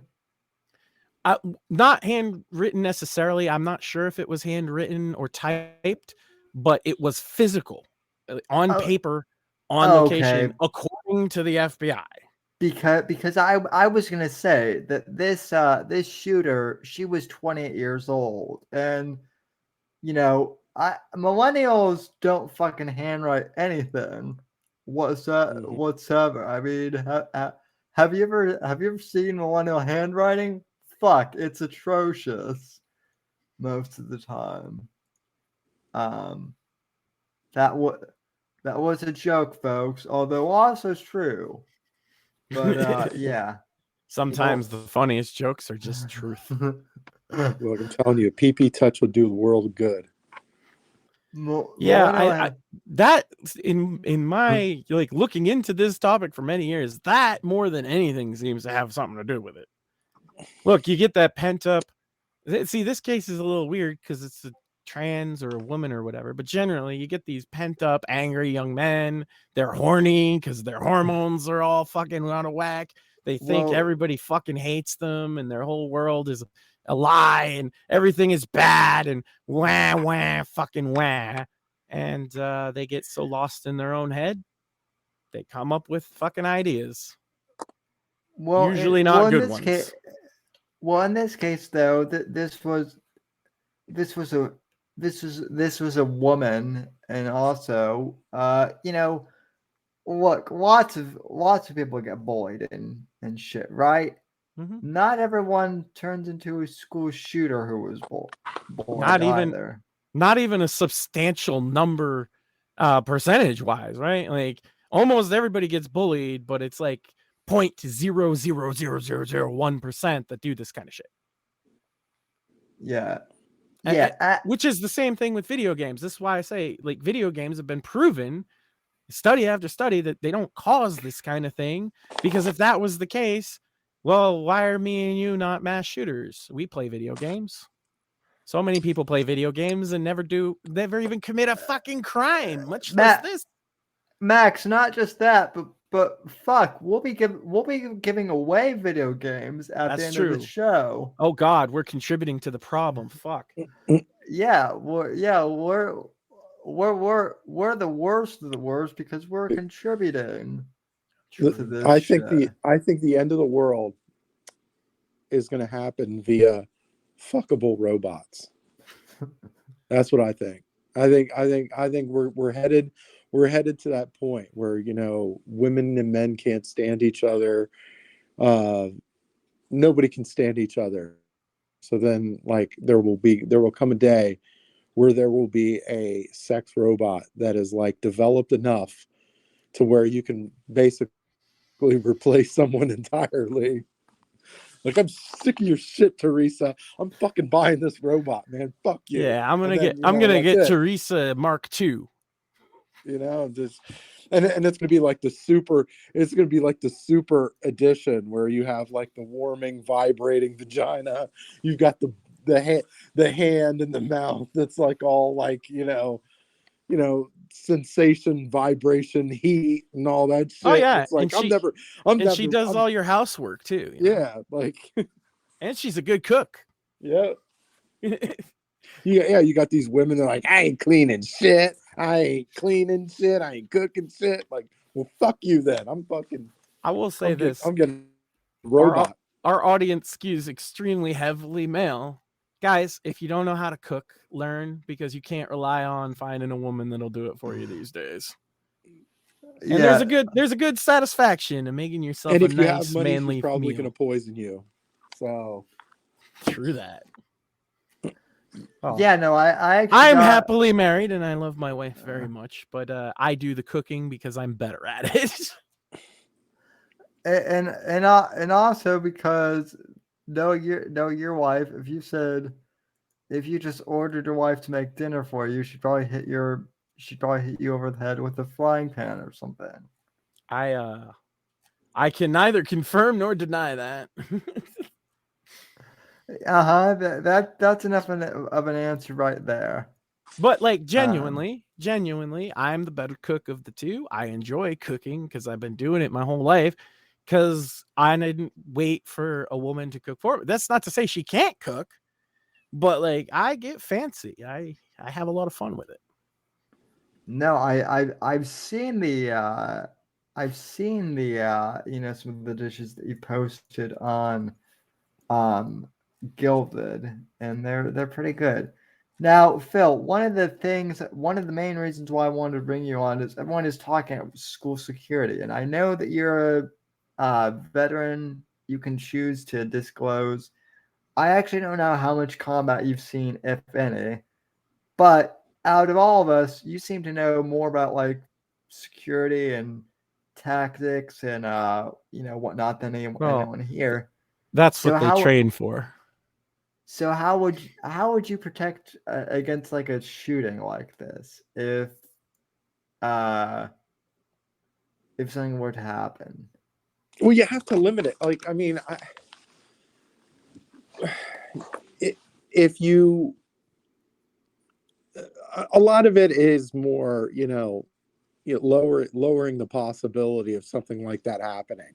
Because like we said before, this shooter had something, had another target in mind, but didn't do that original target because the security was higher. But so you got first off, you got to get some relatively new shit. You got to get cameras you got to get censored cameras, you got to get alarm systems, you got to get locks, like auto locks and stuff like that. You have to have devices. Like this is a fucking school with kids, right? You know, you but got to protect. you gotta buzz people in at the door with their fucking picture, make sure that and then, you know, during the day while school's in it, you have maybe at most 3 points of entry to the school, right? And like limit the ability of people to go in and out of the building as they damn well please. And I mean, this is not. I mean, this is not hard shit to figure out. Like, and you can never take the possibility to zero, as you kind of alluded to. Yeah, it's always like nothing is possible to take down to zero because human action, right? People are going to act in unpredictable ways. So I always preach this: life is a game of odds, right? There's like obviously good stuff and bad stuff can still happen regardless of how good or bad you've done, but the more good shit you do, the more likely that some good shit will happen for you, right? And vice versa, right? That doesn't mean that you could live a totally good life and then bad things don't happen to you. Of course they do, but life is a game of odds. You're playing for the possibilities, right? So, like, you go into a school, right? Could a school shooting still happen if there's security and all that stuff? Yeah, but the whole thing is you're trying to make it as difficult as fucking possible to where, you know, the situation can be at most mitigated to a minimal number, right? So you know, like if you have locks, if you have armed officers, if you have, you know, alarm systems, and you know, you can mitigate it to where they can only enter certain buildings, or even like have auto locks in the schools, right? If somebody some unauthorized person breaks into the frickin' school, the rest of the doors lock automatically so they can't get in or whatever. Like there are systems available. You just like, but I mean, obviously not everybody can fucking afford them, but like, I mean, and I mean, people do flaunt kind of ridiculous ideas, like, you know, but like the armed teachers. Like, I mean, like, look, if you want to be armed, or if you want to be able to be one of those people, then great. But like, don't like forcefully ask somebody to fucking some teacher to carry a fucking gun in school. I mean, like, you could even offer incentives, right? Say, oh, if you're the you know, authorized firearm holder for the school, and you take all the, I imagine they would put classes and stuff like that. You'd have to take extra from the normal like gun safety. That baffles me. It's like, oh, we're gonna put guns in teachers' hands. Like, what? Yeah, most like, teachers, what? That would be an awful idea, especially with how badly kids misbehave sometimes. Yeah. Yeah. Listen, you little fucker. All right, sit down. All right, you're pointing this fucking Glock at his face. Yeah, look, Timmy, don't make me. Maybe I had it all wrong. Maybe that's exactly what the kids of today need. I don't know. Teachers with guns. Yeah, like I could understand a security officer. Like actually, that's what public schools and private schools here in my area do. There's an armed officer on campus at every school. Obviously, that's again expensive. However, I don't see that as a problem necessarily, because they spend so much on pork barrel, right? I'm talking about an expense that a government should actually make, which is an investment in the safety of fucking children, which is minimally intrusive. Yeah. That's the key. It's minimally intrusive. I guarantee you that money you spend on that security officer is cheaper than if some bad shit happens at your fucking school. You're gonna be paying way more. way more in like legal fees and lawsuit settlements and all that shit. Building a new school after they tear it down. Yeah, all that shit. Yeah, like you spend 60 to 80 grand a year to have a fucking officer on campus. And again, that's why over here it doesn't seem to be like nobody's saying, oh, you know, the cops at the schools is too much money. There's a lot of, I'm in Massachusetts, brother. There's a lot of shit you could talk about being too expensive before you get to that, right? Especially with how much we pay in fucking taxes. No, but we have to fund a proxy war in Ukraine, so we don't have the money to get, you know. Well, and Joe Biden's like friends companies all needed pork barrel, and they wanted to call it an infrastructure bill. Yeah, that's wonderful. Yeah. Let's just so we can spend all that kind of money. And look, I again a fiscally conservative kind of guy, but if a school district has to spend, let's say they have 8 schools, they need, you know, $80,000 a year officers on scene. That's a lot cheaper than one fucking F-22 sent to Ukraine. Well, why not? I know veterans at least that would be willing to do this for free. You know. Yeah, but you're gonna want to pay them, right? Yeah, not everybody's gonna want to do this shit for free. You want to incentivize the right people to get in those positions. Yeah. I mean, but let's also be honest, because people keep saying veterans, you know, should do this. Would veterans even be like the right people to do this, or would this be would hiring like would hiring special forces guys be like overkill for like school security? Well, I mean, you're not going to find as many of those as you think. The average veteran is like a Marine, you know. You obviously have to fucking screen people and like interview them for the job and shit. You're not just gonna be like, I want this goddamn job. They like, do that. You're hired. Like, no, they do that already, right? Like, so, gee, those fucking American flag Zubaz pants. All right, you're fucking hired. Like, no, you get like at least like talk to them a little bit. You know, yeah. Guy walks in with like pit vipers and a fucking camo top, you know. Like, yo, if one of these kids starts acting up, I'm gonna fuck them up. Like, no, let's reel that in there. All right, let's have somebody a little bit more mentally appropriate here. The mayor of my town, when we built a high school a few years back, his big thing was to put in a quote gunshot detection system. Now, I'm not sure of the science of this specific system because he never fucking explained it, but I'm led to believe that how it functions is that if it detects both noise and gun smoke, and if a shot is fired, it immediately locks all the doors in the school. That can be a mixed bag, obviously, right? To where you might be trapping people. I don't see any possible flaws with the system, such as senior firework pranks. Not saying I was. Hey, you know what? That's fine. Like, I would rather if it was an effective system at all and it got false alarmed like that, I'd be fine with that. If when the day came it needed to be used, it actually did the fucking job. I'm just not so sure, especially when you spent years advertising that this was going to be the big feature of the new school. So if a shooter is aware of this, right, they would adapt their tactics. Look, we here. I have a new idea. It may work or it may horribly fail, but there's only one way to find out. Look, so like we were recently talking about sex robots.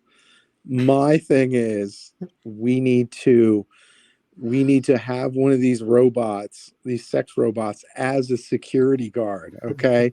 So that way, if it, like, say a school shooter comes in and he's in the halls or whatever, that robot will not only tackle him, but it will also rape him in the ass. Hold on. That way, officer. No, you that was good, right? But I got it. It came to me. No, it doesn't need a penis. It needs to be a big titty goth girlfriend. No. He needs to be no. No, because we need a deterrent, right? We need, not only do we need them to stop the shooter, but we need it to be a deterrent for future behavior, right? You make a good if a point. school shooter gets raped in the ass in the hallways, they're going to find out about it in the country, and so that way the school shooter is going to think twice before going into school ever again, right? No, not only am I going to get caught, then I'm probably going to get raped in the ass too. So I can't have that, right? So there, look, problem solved, right? But if the school officer was the big titty what if goth the school girlfriend, oh, go ahead, Sam. Well, that could work. I mean, that could work too. But then, I was just gonna say it might reduce the chance of these fucking shooters cropping up in the first place. And this thing could take pictures automatically and put it on social media, like school shooter getting butt fucked by a robot.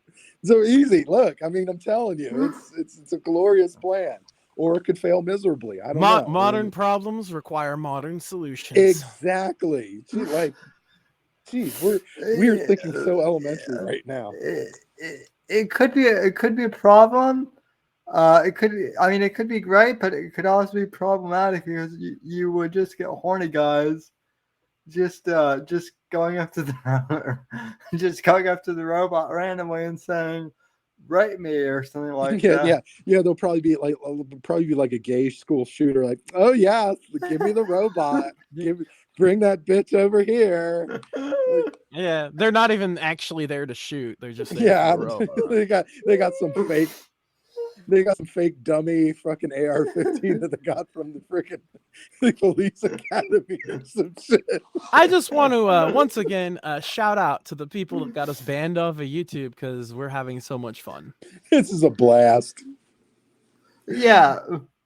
I want to thank the Gripers and Kanye West, specifically.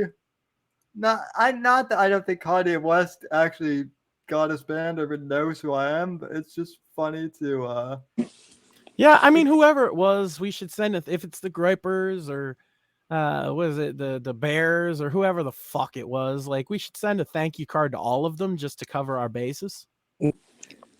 I mean, we could send Mersh a thank you card and like a ton of cement, right? Well, no. He apparently likes Asian. He apparently likes Asian coleslaw now, from what Pod Awful was saying last night. So. My God, the fact that the Mersh has gone into another level after we brought back the Mersh clip of him yelling at you has been so satisfying, and especially he said, "Oh, you'll never be bigger than me." Can we? I know it's completely off topic. Can we talk about his view count? Oh yeah. No, I was actually going to bring that up. Yeah. Apparently he's seeing that we got like 500 views on our last show, so he increased the view multiplier to what was it, like 999,000? Yeah, it was like 9999999 almost a million viewers on Rumble, which, hey, guys on RTC, if that is legit, good for you. It's not, and I can kind of prove it because the biggest creator on this platform is Sticks Hexenhammer 666 or Crowder, right? Those are the two. And so if you look at obviously Crowder is even bigger, so I'm kind of stupid. Dan Bongino is another one. If you look at their numbers, right, they're not doing millions of views. Sticks is a great example. Sticks is way bigger than them. He's not doing 1 million views. He's doing like 40,000. But also on his 40,000 videos, he has literally hundreds and hundreds and hundreds of comments. On Mersh's fucking million view video, there's like 20. It just, look. Yeah. I get it, Mersh. You got mad that we were doing good when you said that we wouldn't do good, and everybody was making fun of you. Oh, it's nice to you. Making fat jokes. I get it, Mersh. I get it that you're watching us. Oh, doesn't it go right up your ass? And he just felt, so threatened that he had to view bot. It's kind of adorable, really. He really loves us. He's watching us with one eye, and then the other eye is still waiting on Jim's YouTube channel in case that ever goes live again. Which by the way, in regards to school shootings, I definitely think that we should all adhere to Mr. Medicore's rule on this thing, which is instead of paying attention to the victim, instead of paying attention to the shooters and giving them sympathy, we should just laugh and mock these shooters mercilessly. Yeah. You know me, Sam. I am very pro bullying. I don't know if anyone has seen the Twister memes that people have made of the shooter, but they're fucking hilarious. I know the funniest thing to me was just watching the video of how well coordinated the cops took that broad down. So if you haven't seen the video, it's a body cam footage. She's actually at the window shooting outside at the cops outside, and they just walk up behind her and fucking blast her. You know what? Actually, let me go because that did not sound right, by the way. I know. Right up behind and blasted her. Like they just started blasting. That kind of movie, huh? All right, shit. I think I've seen this one before. Well, you know, Phil. Yeah, right but did you see? Busted in my nut and fell asleep. I was gonna say though, did you see it with the tranny as the star? Possibly, I don't know. I cannot confirm or deny. Yeah, no. Yeah, Pornhub's a hell of a drug, you know. Don't watch porn, kids. He blasted me with his gun, that silly bastard. But yeah, the cops say, I mean, they were coordinated. It's the exact opposite of if you remember the Uvalde shooting where the cops literally stood and listened to it happening while they're playing on their fucking phones. These guys, they went in. They went in and they fucking took care of the problem, and they did it very efficiently. God damn it. That is fucking great. That's a throwback to an old Columbine meme where the two of them were playing Twister, but is it really? I'm just going through Genius Anus's Twitter timeline right now, and just he's he's been having fun with all this. Yes. Well, I mean, he did donate like $30 to me, so how could I not feature his? But yeah, that's what I'm saying. Let's just meme this poor fucker to death. He also bought cringing over coffee merchandise. The man's a fucking he's a saint. Shout out to Genius Anus. I hope you're enjoying your cringing over coffee mug. Oh, this one isn't related to the shooting, but I still like it. For just 100 likes a day, you can help a girl get the attention that her father never gave her. Yeah, and that's so like my actual like. Of course, we've been talking about political solutions to some degree, federal all the way down to the local, right? But one thing that I am a big advocate of is if you're a parent, raise good kids, be a good dad.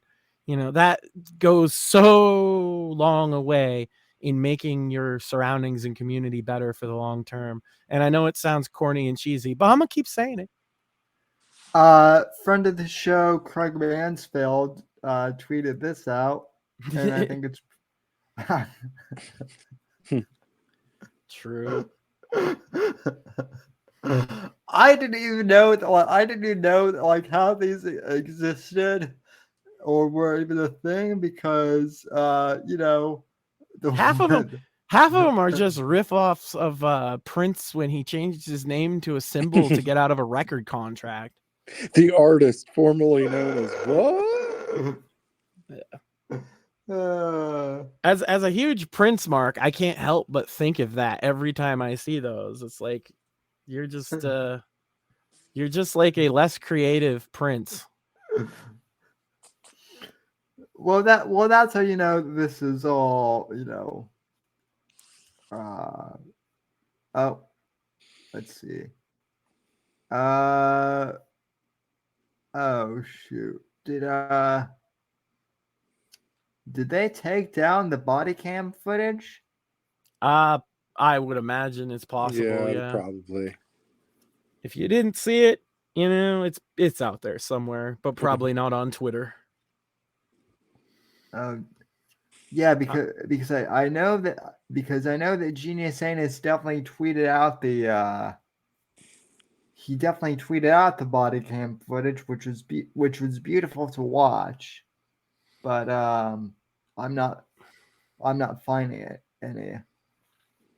Also, another thing that came kind of to fruition today in particular was a thing that started here on the show, if you remember, when the Kanye West shit broke.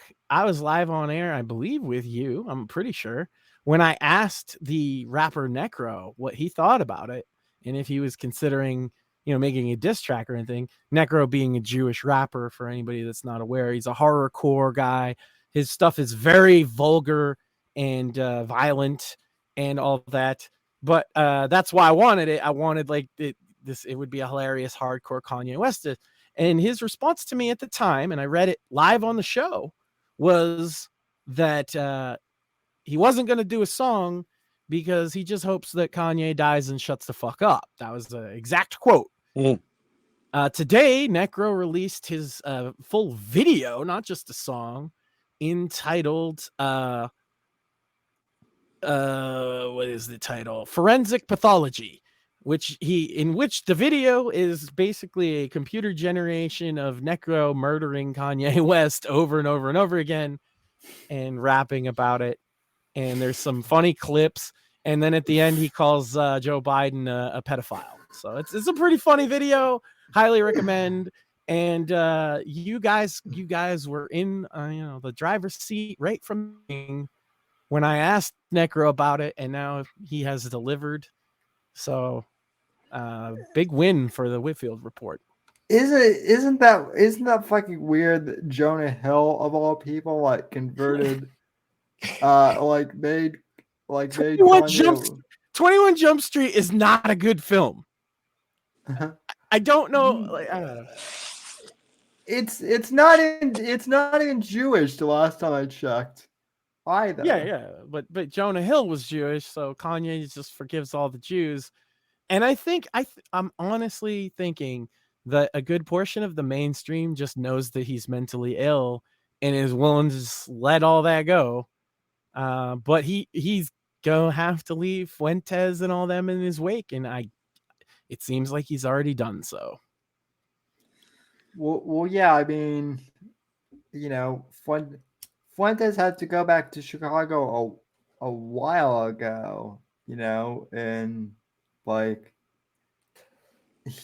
I saw Porcelain tweeted out the other day that like I guess Nick is like eating ice cream and he doesn't want to go work at the gym or like eat eggs because I guess eggs are part of the Jewish conspiracy now. Yeah, he sounds like a psycho. Yeah, and that's the thing is like that's the same kind of bullshit fringe mentality that leads to these extremist behaviors. I mean, obviously the fucking the Groypers or whatever the fuck you want to call them, America First, have a lot of violent rhetoric and Fed posting, and they think joking about these kind of things is very, very funny. And so did a lot of the trans rights activists, the same kind of rhetoric. There's an interesting photo on that regard of the shooter wearing a shirt that says trans rights, several guns pictured underneath in the shape of a trans flag with the colors. And then at the bottom, it says, or else.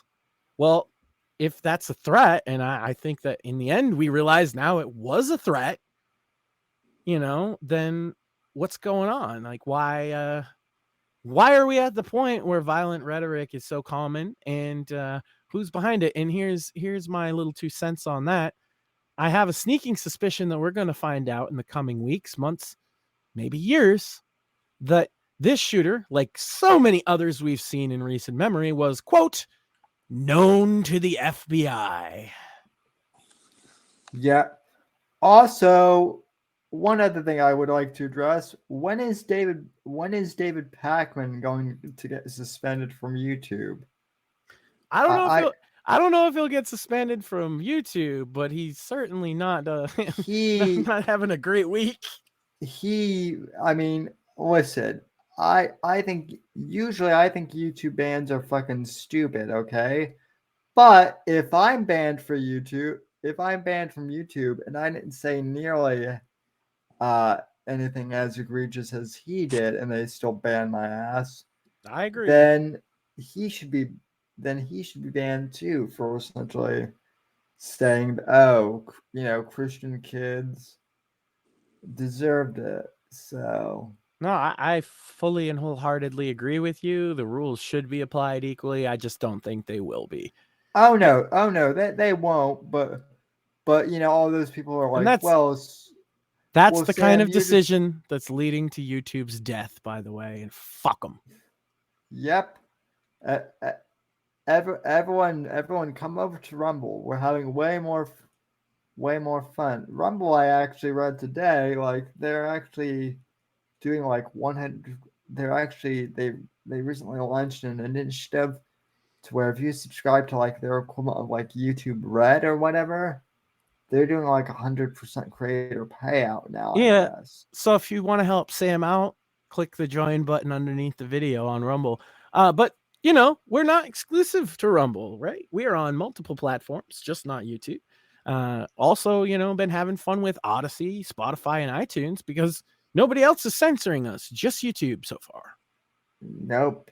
We're good, so we're not exactly fucking the edgiest show on the world, so I don't expect it'll change. No, I mean we're a little too edgy for the panty waist out there, especially when we bring Mr. Blackpill Phil out, which I would, he's been more moderate than both of us tonight. Yeah, don't even front. I don't know. I don't know. That whole robot raping the fucking school shooter thing is probably a bit on the edgy side, but to be fair, outside of that, you're just thinking outside the box. We're coming up with solutions. It's modern problems require modern solutions, and Phil's Twitter also has to be one of those entertaining ones on Twitter. Often, maybe not the most entertaining, but it comes in waves. It comes in waves. There's times where I'll be like a complete boring fuck, and then there's like other times where I get motivated, and then I just go on complete fucking rants and like just random blurbs and shit. So I don't know. That's the best way to use Twitter at the right time. Yeah, it's like some days I post a lot on Twitter and I get a bunch of likes, and then other days I don't fucking even look at the fucking thing except my DMs in case Sam sent me something, right? Yeah, like I had a joke. Like I had a joke one time making fun of the Lincoln Project, and I was like, okay, so I got lost, and I went to the Lincoln, went to the Lincoln Project headquarters, and I asked the front desk reception lady if there was a map around, like if she had a map, so that I could find directions to go back home. So I asked her for a map, and all of a sudden this big old clown with a fucking dildo in his hand came out, and he was not happy to see me at all. Like that was the joke. And I because I was saying map being minor attracted persons. Anyway. So yeah. I had one person that was like that went on my DMs and was like, "You're a sick fuck, you're going to hell." Da da da da. I'm like, damn.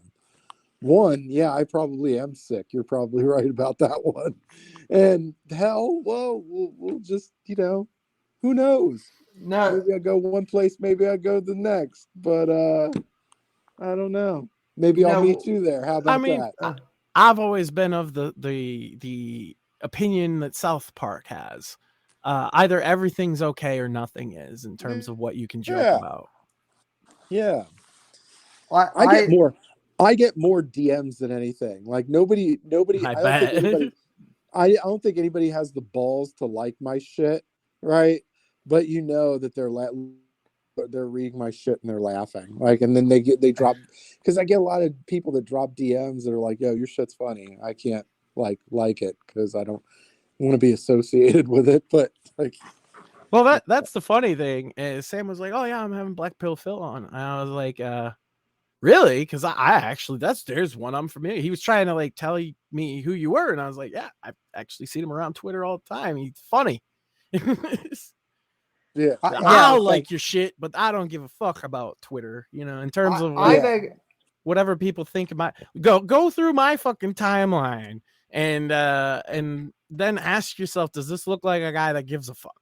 Because I don't. No, I mean, there's like waves. There's days where I'll try to be, I'll try to be reserved, and then there's like somebody says something stupid, and all it takes is for somebody to say something stupid, and then I'll just go on a wild fucking rant, like just making fun of everything I fucking see. Like, I just, all it takes is for somebody like David Hogg to say something stupid, and I'm like, then you can't help but make fun of this lesbian looking dude, man. I mean, it's just like great.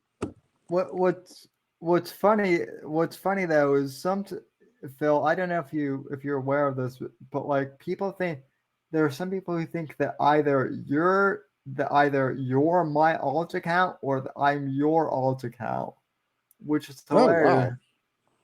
Which is hilarious to me. But no, I can see. That's true, by the way. Why. Audience, don't buy the illusion. They're actually the same person. Yeah. Specifically, this is actually, I'm actually a pre-recorded. Sam actually pre-recorded me into this thing, so don't buy yeah, he's actually just an AI voice that we set up earlier. Well, the joke is up, but no, specifically in regards to some of the AEW tweets, people think that you and I are nearly identical with some of that. We've been there's been more and more tweets of like, the AEW girls and the WWE girls, and I'm like, damn, I probably shouldn't be saying all this shit, but like, damn, I see that shit. I just avoid it. It's funny. Hey, I see Sammy thirsted after these wrestling broads, and I'm like, more power on them, but not me. All I think when I see women's wrestling, honest truth is all I think is why. Why get the fuck out of here? I mean, some of them they really have turned up like back in the 80s and 90s. Like there were some real fucking hideous fucking creatures that used to wrestle, and like over time they've gotten more and more attractive and worse and worse to watch wrestle. Well, no, I mean, I don't know. All the guys, all right. All you guys that defend modern women's wrestling, let me ask you something here. Well, are you gonna pay $60 for an all women's like WWE or AEW? Don't matter, pay-per-view? No. Oh hell no.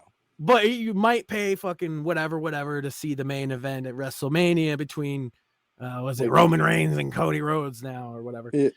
Because it's like you're not watching it because it's good wrestling, you're watching it because it's tits and ass. Yeah.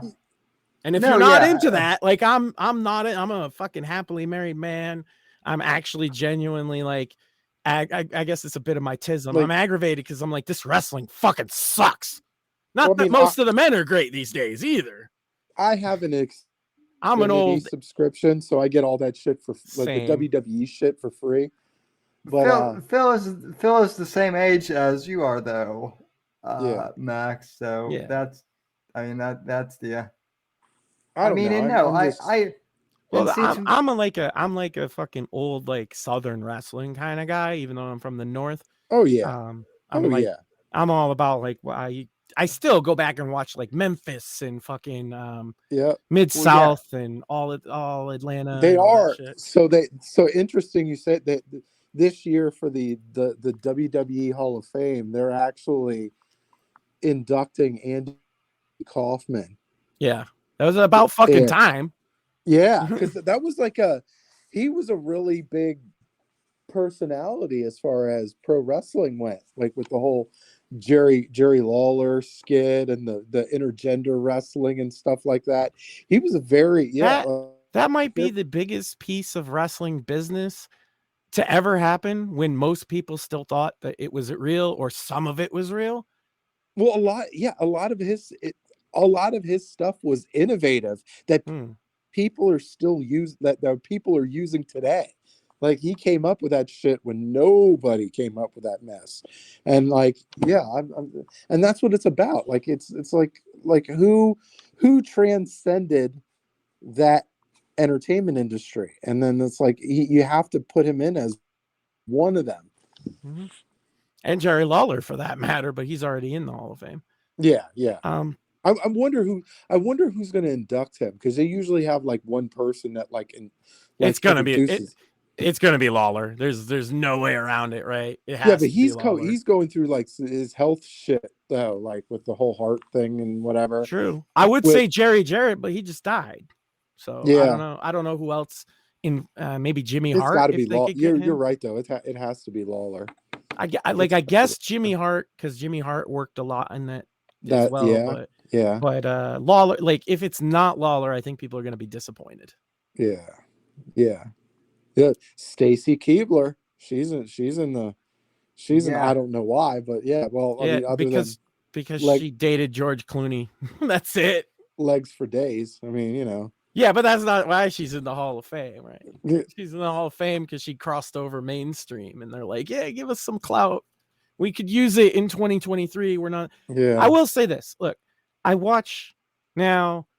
One, I won't watch AEW. Every time I've watched it, it's fucking trash. That's my personal taste. If you're an Attitude Era guy, you probably love it. Whatever. I was an Attitude Era guy, but I also grew the fuck up. So I don't like the blood and guts stuff. I don't like watching John Moxley cut his fucking face. I started getting back, like after the Attitude Era, I stopped watching it a lot, and then because it was in the military, one of my friends actually tried out for the WWE. He went to Orlando, did the whole Performance Center thing, and then did a whole bunch of he didn't make it, but then he did a bunch of smaller venues, and so then I started getting back into it a little bit, hoping that something happened, but now I don't watch it as much. The only time I watch it is like WrestleMania season. That's what I was getting at. I don't watch AEW for the weekly television for WWE. Fuck that. 3 hours one show, 2 hours, and fuck that. I watch clips on YouTube, and I watch the pay-per-views, and it's mostly because I have a 7-year-old son. And I'm a guy that grew up. My grandfather had me watching wrestling when I was not even a year old, and I grew up watching it. And at a certain point, I followed it still. I had a friend similar to you in the military that was obsessed. We'd go to the shows. He'd get free tickets. And so I stuck with it much longer than most people. Yeah. And now I find a different joy in my son enjoying it, even though their current product is marginally better than it was last year or 2 years ago, but it's still trash. But they have some good stuff in it. I've been really enjoying, as everybody has, the Bloodline, Sami Zayn stuff. That's probably the best thing they have going on in either well, no, I will say one thing about AEW. I like MJF. I legitimately like MJF. Best heel in professional wrestling. Yeah. Best heel in professional. He's something special, and he has a long future ahead of him, I think. Yeah. So Max, your view on pro wrestling today is from my view on I will. the NFL and pro football, right? I will say that last week Sky Blue and Tony Storm wrestled, and it was glorious. I got we say maybe no one of the most glorious like matchups ever. Like you said, we all won with that one. We all won. Everybody who watched won that night, right? I mean, there's two gloriously thick-thighed women going at it. I mean, what a wonderful. I give props to one women's match on WrestleMania that I think might be worth watching, and that is Charlotte Rhea Ripley, because the last time they did it at Mania a couple years ago, it was the best match. But Charlotte and Rhea Ripley are the unique kind of women that can actually wrestle, unlike most of their fucking contemporaries. Yeah. And Charlotte channels her father in ways that just make me very happy as an 80s guy. I was into the hardcore wrestling back in the day, and I gotta say, there was I want to say it was last year, Thunder Rosa and Britt Baker in AEW, they had a match for the title, and it was hardcore. I was so blown away. And it was I would be furious. That's why I don't watch AEW. That would piss me the fuck off. No, my God. But I'm telling you, it was I swear to God, I thought Cactus Jack was going to pop out of the fucking screen. They had they had bags of thumbtacks. They had fucking. I'm about to channel my inner Jim Cornette here, but that's the last thing I ever want to see, because it diminishes anybody else doing it. It makes the whole fucking thing. Look, everybody knows the shit's fake, but you got to suspend disbelief to enjoy it to some degree. I can't suspend disbelief when the women are taking harder, bigger, crazier bumps than big, well-trained dudes. Yeah. It makes everything else on the show look ridiculous. It looked cool. It looked cool in that. Sure, it would look cool, but then the two guys who go on after that, and John Moxley's cutting his forehead on camera like a. Look, now I will say, look, John Moxley, he's got to stop with the fucking bleeding. Trash. He needs to stop wrestling. Every time he gets into a wrestling match, he breaks himself open.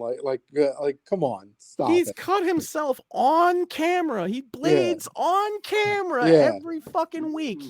Even CM Punk gave a fucking riff about him, when they were going at it. It's we better not fight, because then all you're gonna do is bleed all over me. It was funny. It was funny. What the fuck are Now my question is, what the fuck are the Paul brothers doing? They're Logan Paul's killing it, dude. That was legit. He had a pretty cool thing with Ricochet at the Royal Rumble, where they jumped into each other from both went across the ring to run into each other. It was fucking fabulous. But I think Logan is fighting Seth Rollins, I guess. Yeah. So, to be fair, Seth Rollins is a pretty good technical wrestler, so that should be. He's also a great dance partner. He'll lead through a match, a rookie, and that's why it's him and not Ricochet. I bet anything. Yeah, I think. Yeah, I think it's pretty.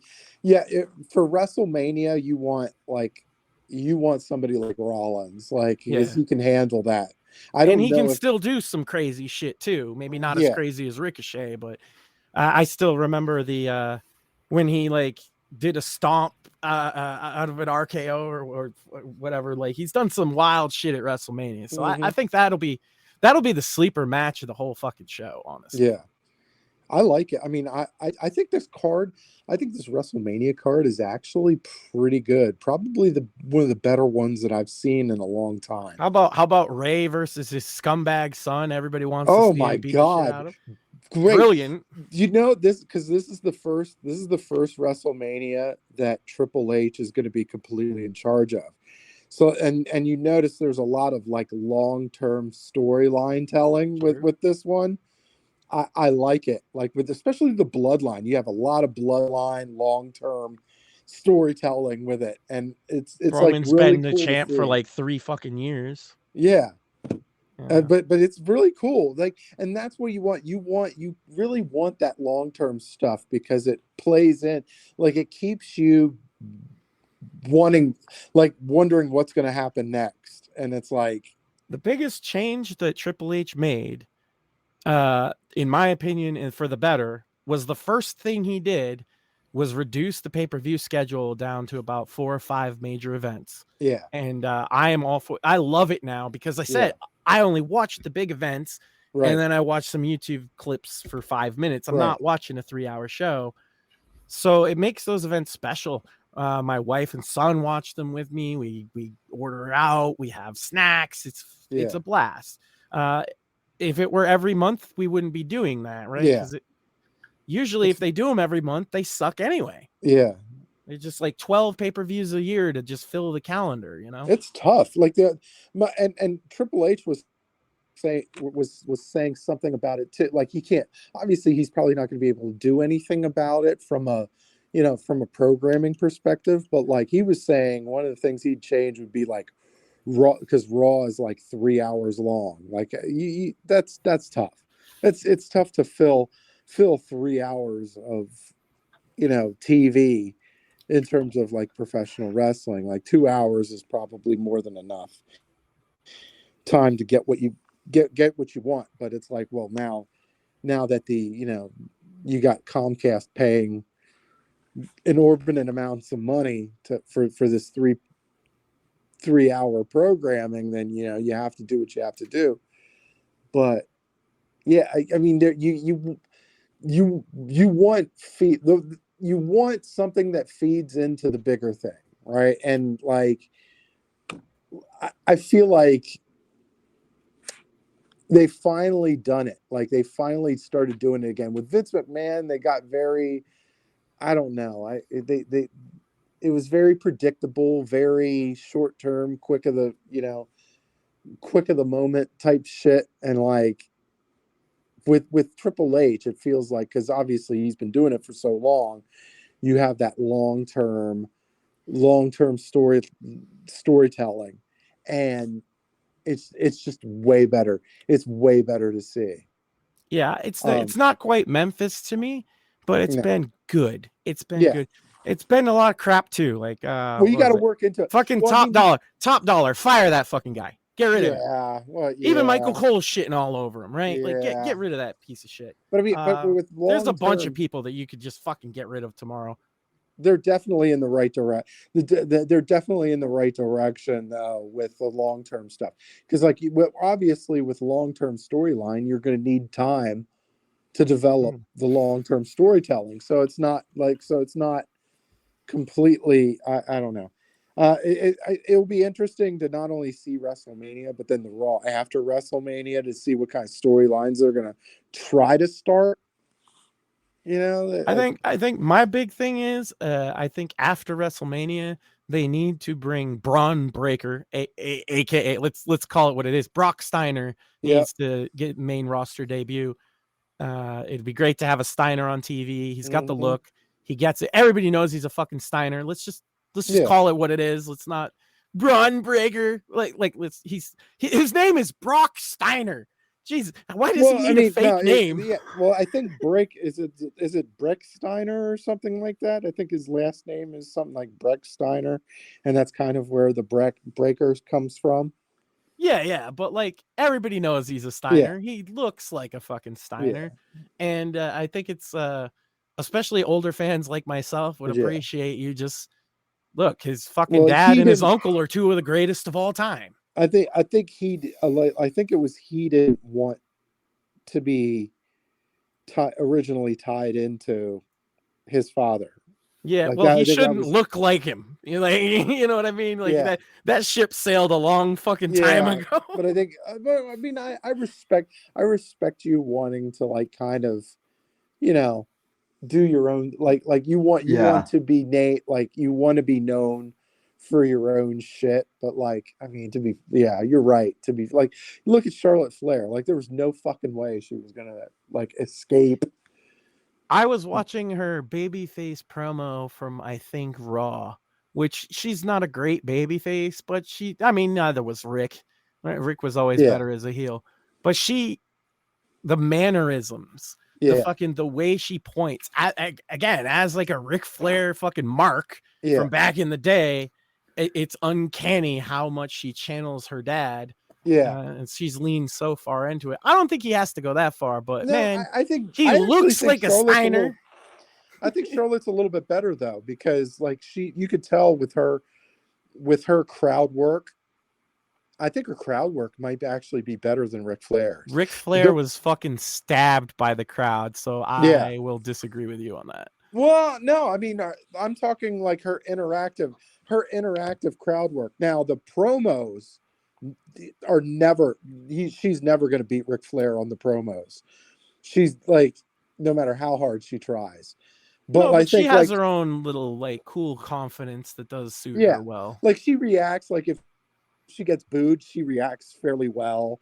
Like that. That's what I mean. Like when she's great being a bitch, right? That's her fucking specialty. Yeah. But I mean, she reacts well in that regard. But like, as far as promos go, she'll never like that. Like Ric Flair's a legend. Yeah, well, it's like promos. Who can be Ric Flair on the mic or in the ring? Like I still haven't seen too many people I put on his level. Well, and it's funny that you bring that up because, like, in terms of this isn't quite the same thing, but like in terms of the music world, Sting's son is basically his carbon copy. Even plays like even plays like his dad. Does he sing songs about perversion and shit? Like his old man did? Yeah, he actually does. Don't stand so close to me. Tell me that wasn't a fucking perverted song. Well, you know that Sting was a school teacher and at like an all girls school. Oh, so he sang a song about trying to fuck his students or some shit? Yeah, no, that's all for real, dude. So you know what music I watched this old school 80s music video and it warped my fucking mind forever, right? Barry Mardones, Into the Night. Yeah, my world up. You sent that to me and I was like, what the fuck is this? Did that not fuck you? Yeah, did that not warp it? Look, everybody I've showed that video to, it has fucked them up mentally, right? And then I sent it to a friend and he was like, what the fuck, dude? Why did you send me this? Dude, the 80s were fucked, man. And that was when MTV started. Like, there was like one of the earliest, I want to say it was like one of the first 20 videos that MTV ever put out. I'm like, what the fuck, man? Well, they also early on they did that Dire Straits video for Money for Nothing. Yeah. Which imagine that. Oh, look, that faggot's a millionaire. Like, what the fuck? That would never fly today. That would never fly today. Even though it's tongue in cheek, right? Yeah. Yeah, that is also one of my all-time favorite albums. But it was just like the persistence of perversion with this Barry Mardones guy, right? It starts with him. First, it starts with him going to the girl's house, and the big burly dad answers the door. Is like, she's just 15 years old, leave her alone, they said. And then so you think that would be the end of it, but then he fucking goes around the corner and stalks her in her fucking window and starts singing. I'm like, okay, that's fucking well, like even mainstream of that area, like somebody's watching you, Turning Japanese, a song about fucking jerking off. The 80s was wild. Yeah. 90s was wild too, to be fair. Apparently, Phil, that's not what that song was about at all. According to there was like an interview with Barry Mardones before he died, and the song was about something completely different. But you could, yeah, dude, if they did that, they totally fucked it up, man. Because that's like, and then even after stalking the girl in the window, then he fucking calls her from a payphone and starts singing, and then it's like, and then after that, he the goes fucking into her flying house, goes carpet into her ride. window, rolls the fucking carpet up, like, yo, I'm like, and it starts making out with this young looking, and she's like, she looks you. It's not like she's messing around with a 15-year-old that maybe might look 18 or something like that. No, it's a 15-year-old that probably looks 13. Like, yo, you should be in jail. Right? Another number one hit in the era was Winger's song "She's Only 17." Yeah, but even 17, like, it's like, oh, okay, well, barely legal or whatever, right? It's still a little edgy. Yeah, it ruined their career in the end. Yeah, I mean, most rock bands had that one song that was like completely fucking perverted. I mean, the Police had a shit ton of them, but like at least the 80s bands like Rolling Stones had one. Fucking Frank Zappa had a whole album. Yeah, Kiss had Christine 16. You had fucking Ted Nugent had Jailbait. Like, yo, like, damn. No, that was Motorhead that had Jailbait. Oh, both. Is Motorhead that had Jailbait? Okay. No, they both have a song called Jailbait. Okay. Well, I mean, Stevie Nicks was also, if you've listened to Edge of 17, that is basically about an older one going after an underage boy.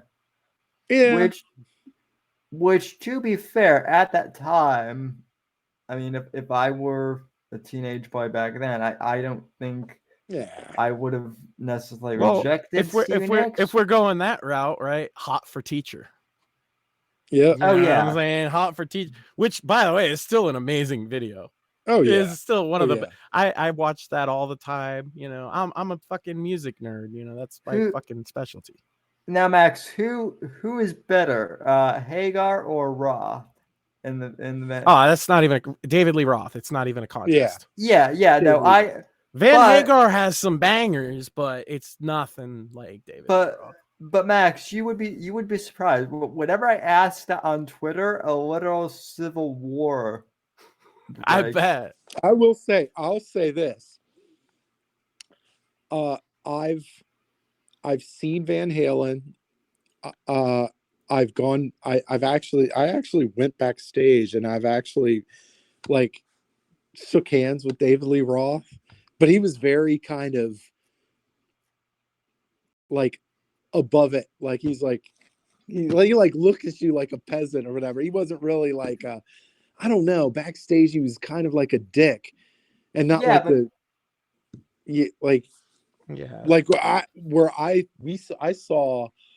I saw Sammy Hagar in Cabo, like back when he still had the Cabo Wabo in Cabo San Lucas, and like he was one of the most coolest sons of bitches I think I've ever been around. Like, he was all about the party scene, all about the freaking, like, I mean, it was cool. And like, and he has this birthday party every year, and he fucking plays it down. Like, it's some solid shit. But like, now you're one of the only people I know too that likes Gary Cherone, not because of Van Halen. I was giving you shit for that. Don't even go there.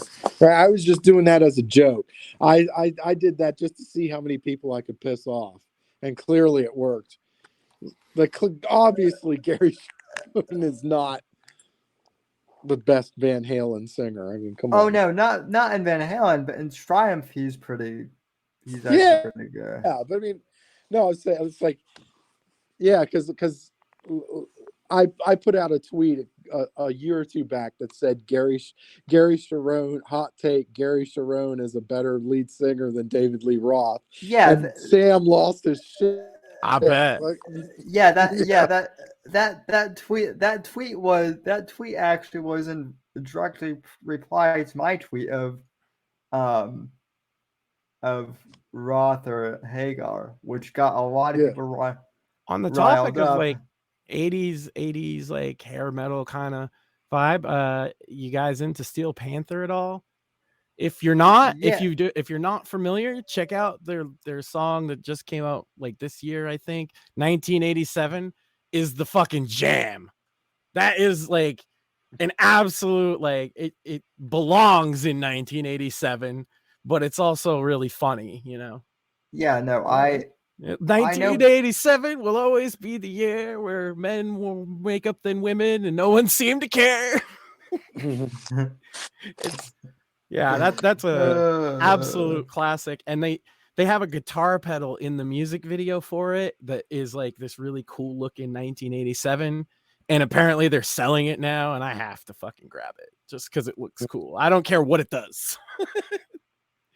It's an effect pedal that looks like it belongs out of 1987, like it should be on Poison's amplifier or something, and I want it. Wolfgang Van Halen is, you know, like, you talk about, you know, we're talking about kids of famous celebrities. Wolfgang Van Halen can actually, like, one of the most talented kids out there, because like he does literally everything. Like he does everything.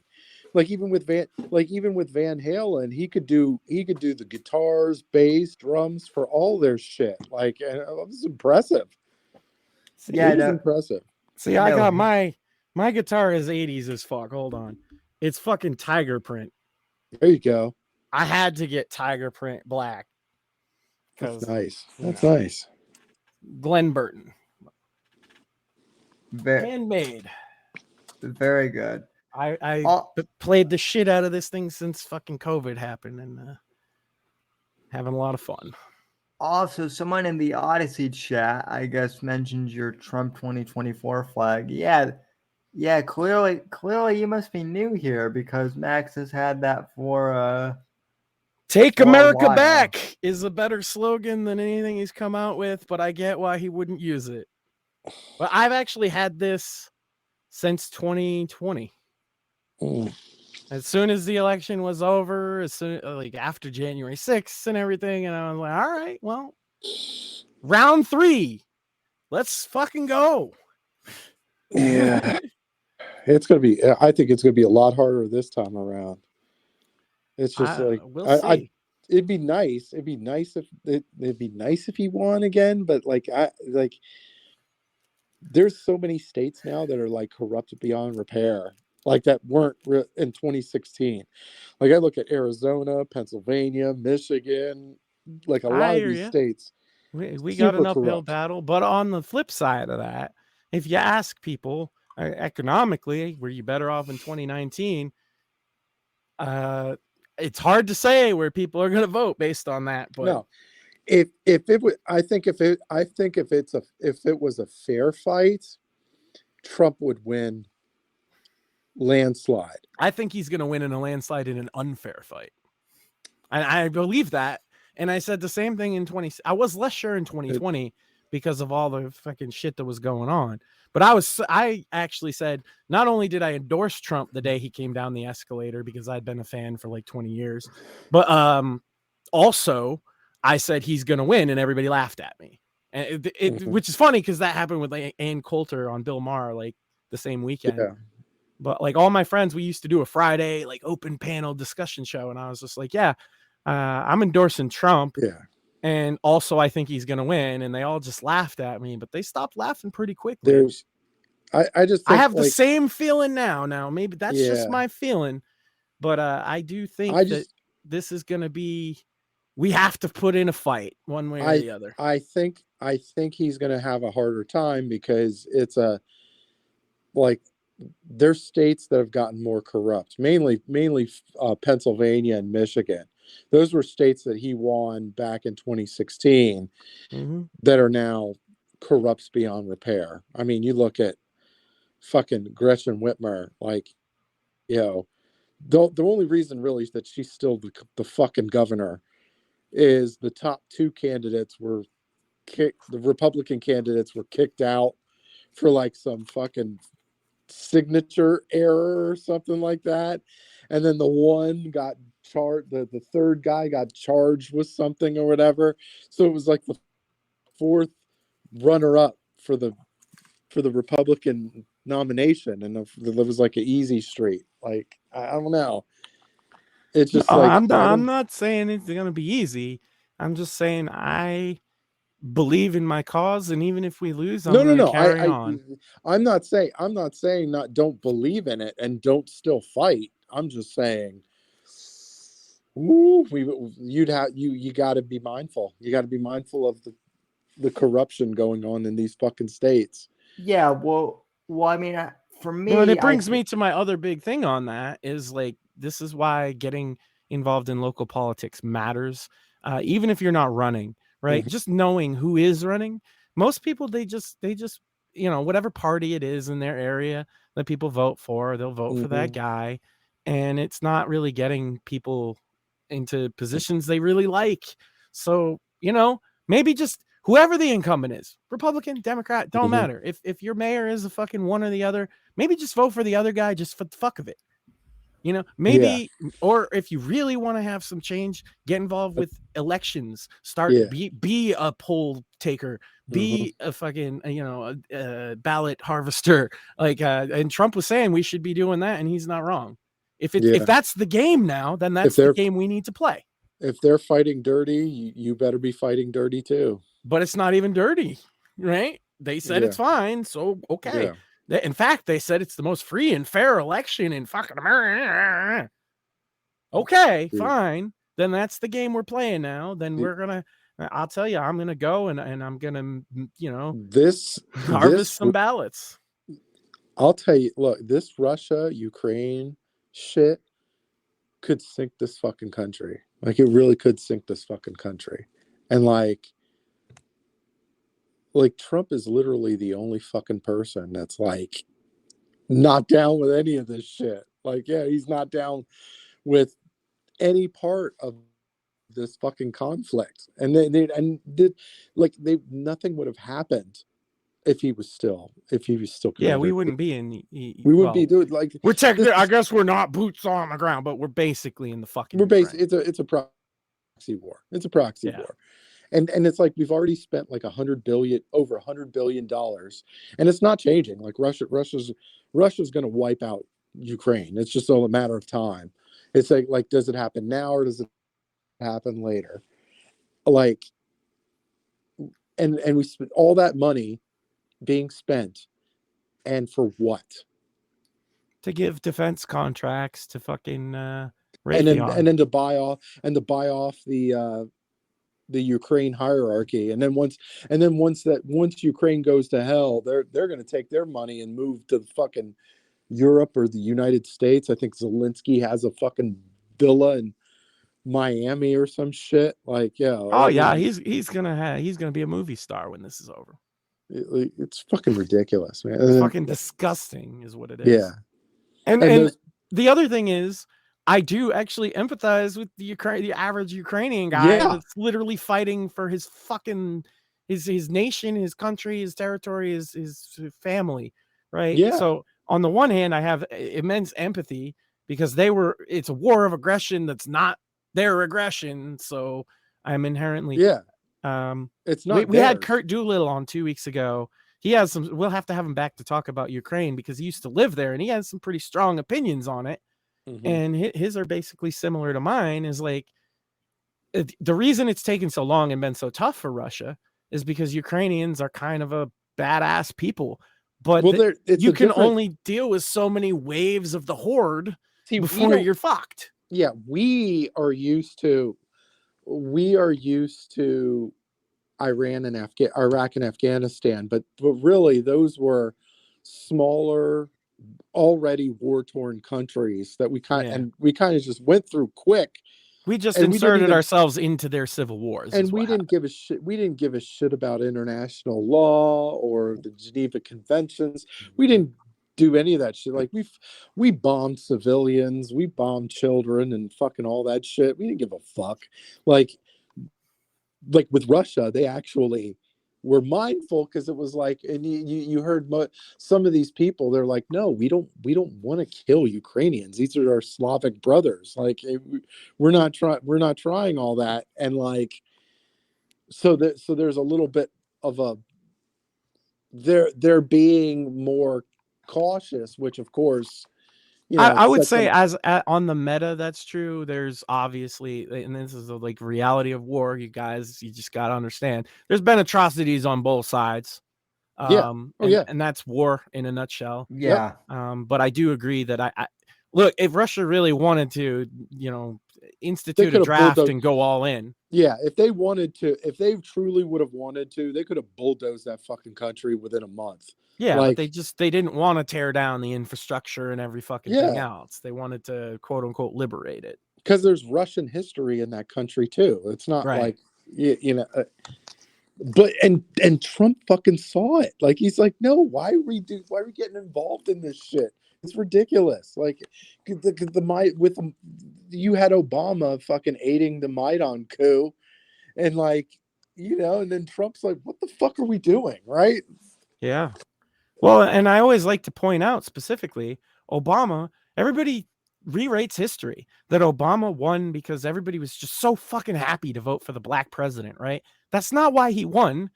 He won because he ran on the premise that he was going to end both of the wars. Yeah. He instead initiated several more. Well, he won because he wasn't George Bush. He wasn't George Bush, and he said we were going to end the war. Yeah. So it's like, oh, he's the exact opposite. I didn't vote for him, but like, I get it, right? Yeah, it makes sense why most people voted for him, and they completely whitewashed that from history because he lied. Mm-hmm. He'll say he changed his mind when he talked to the generals, but he lied. He had no intention of going through with it. Obama could drop more drone attacks than I think any president in American history. Like, yeah, they were like, oh, well, he was all like, oh, we're gonna get out of war, but we're still gonna drop drones. Fuck them. Like, yeah, yeah, it's horrible. And that led to Trump, because it was again another 8 years of broken promises and hope and change that never fucking came. And and one of the things that's going to make him at least popular outside of the mainstream media is he's went after the intelligence community, and he's went after the fucking military industrial complex, which of course they're corrupt. Mm-hmm. Of course, and he's suffering the consequences of that. We're seeing it. Like, the fucking the defense secretary, Lloyd Austin, he's a fucking board member of Raytheon. Of course there's going to be corruption there. Yeah. It's built into the cake. It's unfortunate. And that the war issue is more than anything why I was a Trump supporter. The economy second, right? Because I'm an economy nut. And also, I'll say this, in my adult life, right? I graduated high school in 2002 when the economy was actually meh. It was meh. It wasn't good. It wasn't really bad. Then we got to 2008 in the crash. Most of my adult life, the economy sucked or was meh. Then Trump came in and the economy started booming. And yes, it benefited me directly. I made more money than I ever have in my adult life. I got more opportunity. Things were really great for me personally and my family. And immediately, well, I will say COVID kind of started it, but like financially, we were still doing fine. It was when Biden came in, the anti fucking energy practices, closing down the pipelines, all this fucking shit immediately tanks everything. And then the inflation hits from, let's be real. The amount of spending since 2008 has been off the fucking chain, and it came back to fucking bite us. Trump is not innocent in that. He spent some money too. But Bush and Biden combined spent like 10 times as much, but still it comes back to fucking bite us. The economy is fucking shit. So for me, it's those two issues, the war and the economy. And, some people like DeSantis or whatever. I don't think he's particularly outside of that establishment enough for me. without disparaging him. I mean, it No, literally came out this week. Like Jeb Bush is a part of his campaign team. Yeah, that makes me nervous. Yeah, that makes me big time nervous. Yeah, even as a guy who likes DeSantis as governor, I saw that and I went, ew. I don't want him to run just because he's done such a great job with Florida. Like, what the fuck are you doing? That's my whole thing. I don't want him to run because I'm being he's not going to beat Trump. Like, he's not going to beat Trump in a primary. He's not going to do it. Like, what are you doing? What are you doing? Like, you're going to leave Florida. You're going to leave Florida to fucking hang. Like, what the shit?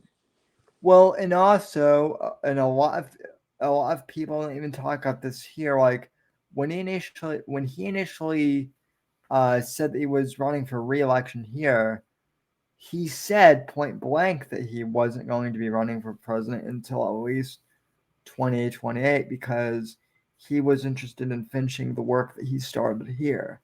Now, of course, he could have been lying, but I do think I think he's being pressured. But that's exactly my concern. He's got a lot of important people fucking pressuring him into making that move. But and it won't, like, here's the reality of it. I know that the DeSantis people don't want to like admit this, but like he's not going to beat Trump in a primary. Sorry, it's just not going to happen. No, it's not going to happen.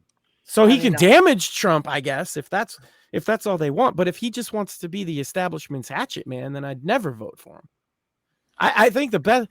I will respect him immensely if he just stays the fuck out of it, or if he gets all in and just goes at Trump. Like, let them fight, because I believe my candidate will win. Trump will get in the ring with you. Yeah. And I just like it not only did but there is going to be there's some votes that I don't want to say he'll take from Trump, but like, and I don't think that like Mike Pence and fucking Nikki Haley, they're both fucking jokes. Like, why the fuck are you even here? Like, backup plans in case DeSantis doesn't run. They just want them to do damage Trump and then write a book. Yeah, but they're not going to fucking like neither of them. They're probably going to get like 3 or 4% of the vote at most.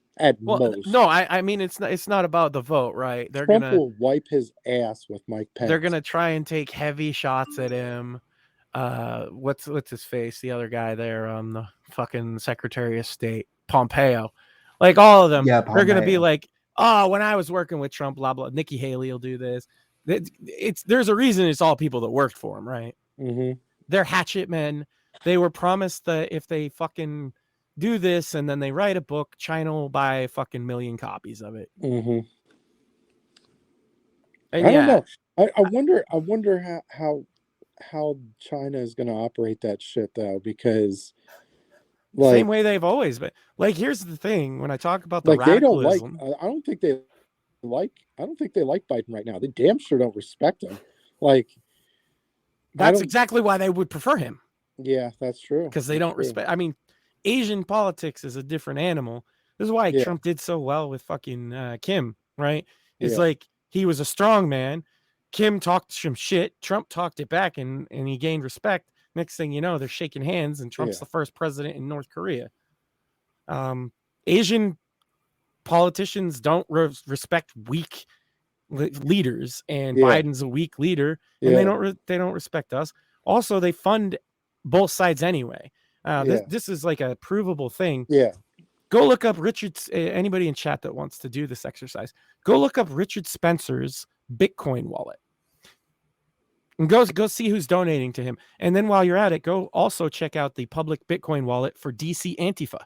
You'll notice that the same Bitcoin wallet, which has Chinese lettering in the blockchains, gave both of them $100,000 on the same day at the same time. Why would they give Richard Spencer and DC Antifa money? To keep them fighting. To keep them fighting, because it causes chaos. And that is how China operates. They donate to your favorite streamers, and they give extreme super chats. I'm not kidding. Like, this is a real thing. Like, Tim Pool gets super chats from China, And they do it so often and over again that it leans these creators towards their fucking positions. And their position is always one of whatever creates the most chaos in American society. Fuck China. Fuck the CCP. There will not be peace until the CCP is dead. Can't say that on YouTube either. And that's what fucked this up too, because I think Trump understood this too. Like he understood that like going after Russia would probably join them closer to China, right? And like, and they go together so far. Like Russia and China go together like peas and carrots, like, and fucked up peas and carrots, because like, you know, China has manufacturing, they have people, they got all this tech, they've got semiconductors, chips, they've got, and Russia needs them.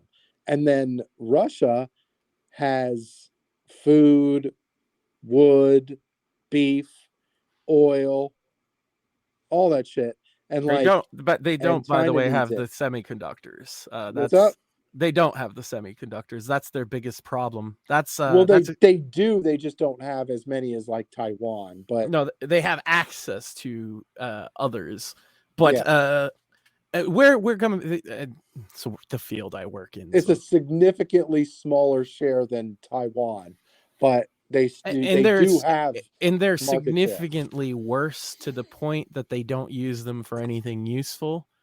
Almost the entirety of the Chinese market, smartphones, computers, et cetera, the chips are all from Taiwan almost. And that's their that's why they want Taiwan, obviously. Right? Yeah. You know, they'll talk about, oh, it's part of fucking Chinese empire and whatever, but they really just care about the chips. And that's why, you know, Intel striking up manufactories in Israel as well as the U.S., along with AMD extending a lot of stuff over here. And, of course, our tight relationship with South Korea. This is why everybody wants to talk about goddamn European politics. But, like, I've had my focus on the Pacific for, like, 20 fucking years because that's where I think the future is. And if China is still going to be the CCP, this communist fucking thing, there are other places that we could have more influence in, like South Korea, India, Japan. But we're fucking that up too. I know. We're fucking that up. That BRICS thing is terrifying. Yeah. That BRICS thing is terrifying. Because that's Brazil, Russia, India, China, South Africa, and Saudi Arabia is looking to fucking join it. You've got all these other countries that are looking to join this thing. And if all of those countries de-dollarize, we're fucked. Yeah, I don't. I could go on a big economic spurg about why that's not very likely, but we'd be here all night. Yeah. But I mean, it's already started, like especially, and I'm paying attention to Saudi Arabia. If they drop the fucking dollars, or if they even go to an alternate currency for with other transactions for oil, like, boy, we're going to be in a world of hurt. I look at that. Yeah, they lose an economic war. Spoiler. They lose an economic war. They actually, like, here's China's conundrum. They need to take us militarily. That's it. That's their only option. And they're not, the reason they haven't made those advances yet is because they know as well as we know that they're not capable of that. They could become capable. I'm not going to count that out, but they're smart enough to know that right now they can't take that fight. They think they can win an economic war, but they can't. Here's the problem is they can't. Like, they themselves can't. But if you start teaming people up, like Saudi Arabia, like Russia, like India, like Brazil, like Argentina, like now all of a sudden it gets pretty fucking interesting. Yeah. I still wouldn't bet against America in the long term on that. And the reason is because China in particular is the focal point of the whole thing. And China's currency is so fucking manipulated and not worth anything right now. Everybody seems to forget China is in a way worse economic collapse than we are. Yeah. Like, yeah. But I'm saying, look, but here's what I'm saying. Here's what I'm saying though. With the right leadership in charge, things could change in an instant. Like say Trump were to win in like 2024. Shit changes in an instant, because then everybody and their fucking mother is going to want to work with America again, right? It's going to be like nothing ever happened, right?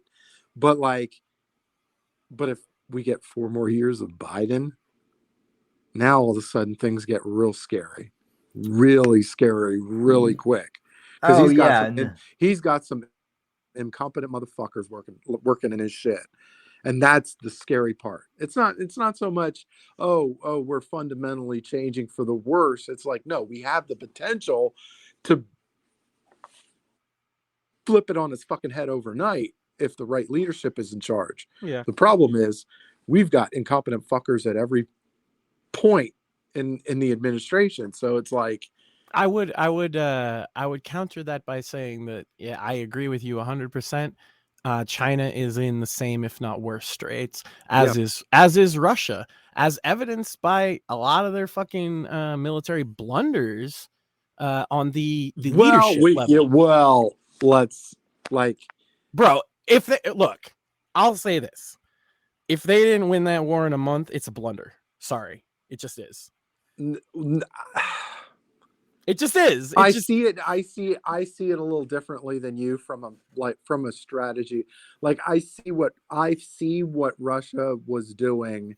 Oh, I know what they were doing. Strategies perspective, and it's but they looked stupid because it's not quite what they were going for. You know what I mean? Well, it's not. It's easy for the media to make them look stupid.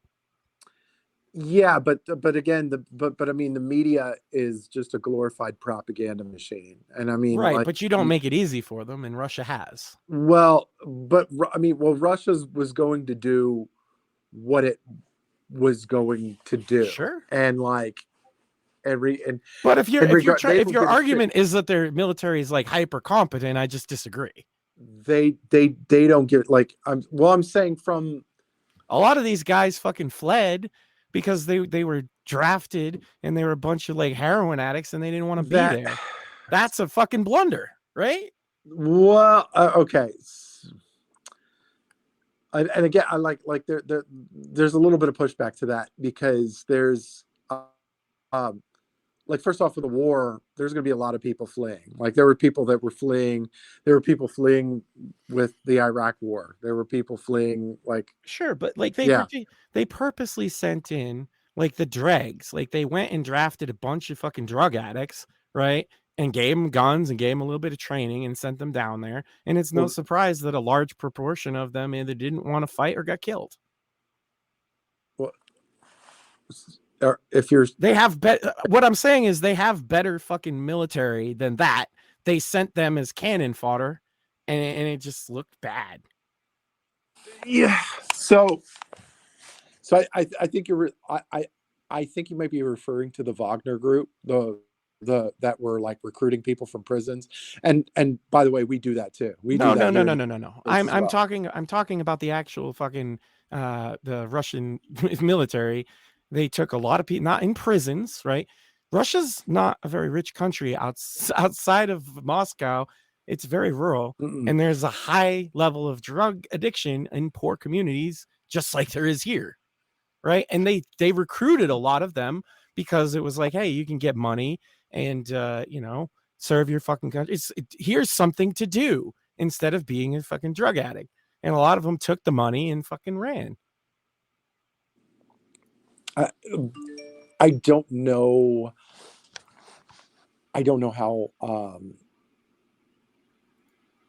how accurate that is. Not just for there is a piece of it that's accurate. It's not completely accurate. Not completely. So there is they started paying people a shit ton of money. Well, it's not a shit ton of money, but it's a shit ton to them. To them, yeah. Right. Yeah. And that's what I was getting at. Yeah. It's like $100 American or something like that. No, I mean, it was, I forget what the fuck it is. It's like, well, I know with the Wagner Group, it was something to the equivalent of like $3,000 a month or something like that. Yeah. I'm talking about like the Russian military though. It was like, well, it was $100 to cover in case you died or something. A huge element. The Wagner Group is a huge element of that military. Like, because they're almost like Blackwater was for America during the Iraq War. Like, they were doing all the excess fucked up shit that we didn't want the fucking military to do because we wanted plausible deniability, all that shit.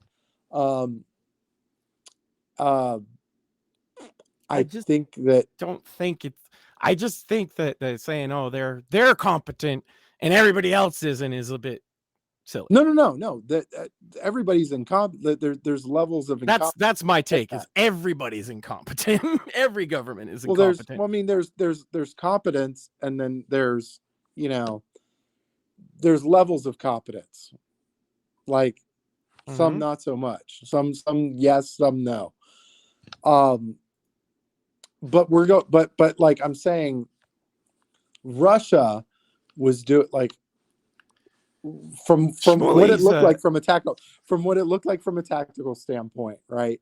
Was they weren't going into, like, originally they weren't going into Kiev to take Kiev over. They were doing it as a distraction so that way they could sweep up the Donbass, and that's exactly what happened.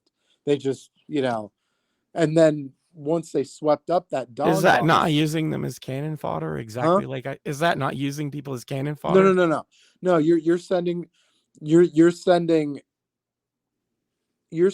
about 30 to 40,000 troops just to create chaos and then pull them out. So that way, that's literally cannon fodder.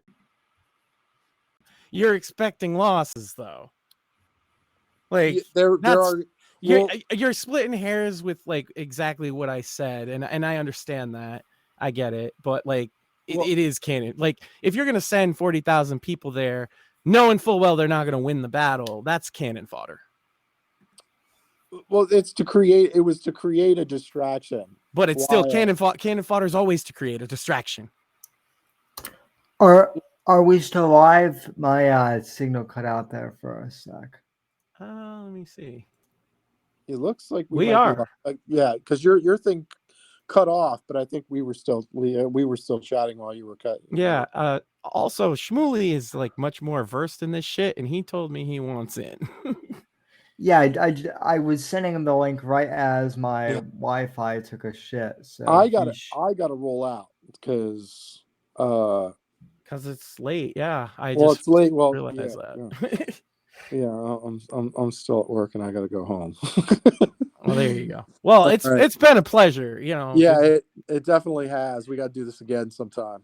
We will definitely love to have you back. I would love to be back. And I'm still trying to work out my podcast stuff, but I had a lot of shit going on, so I couldn't really do it as much as I wanted to. But yeah, I'm still gonna need your help with that one, Sammy. But yeah, no problem. Yeah. All right. You have a good one, guys. Have a good night. Much appreciated. Right. Thank you, Black Pill Phil. You can follow Black Pill Phil on Twitter at Black Pill Phil. So that's a good dude. That was a good conversation. I've enjoyed this.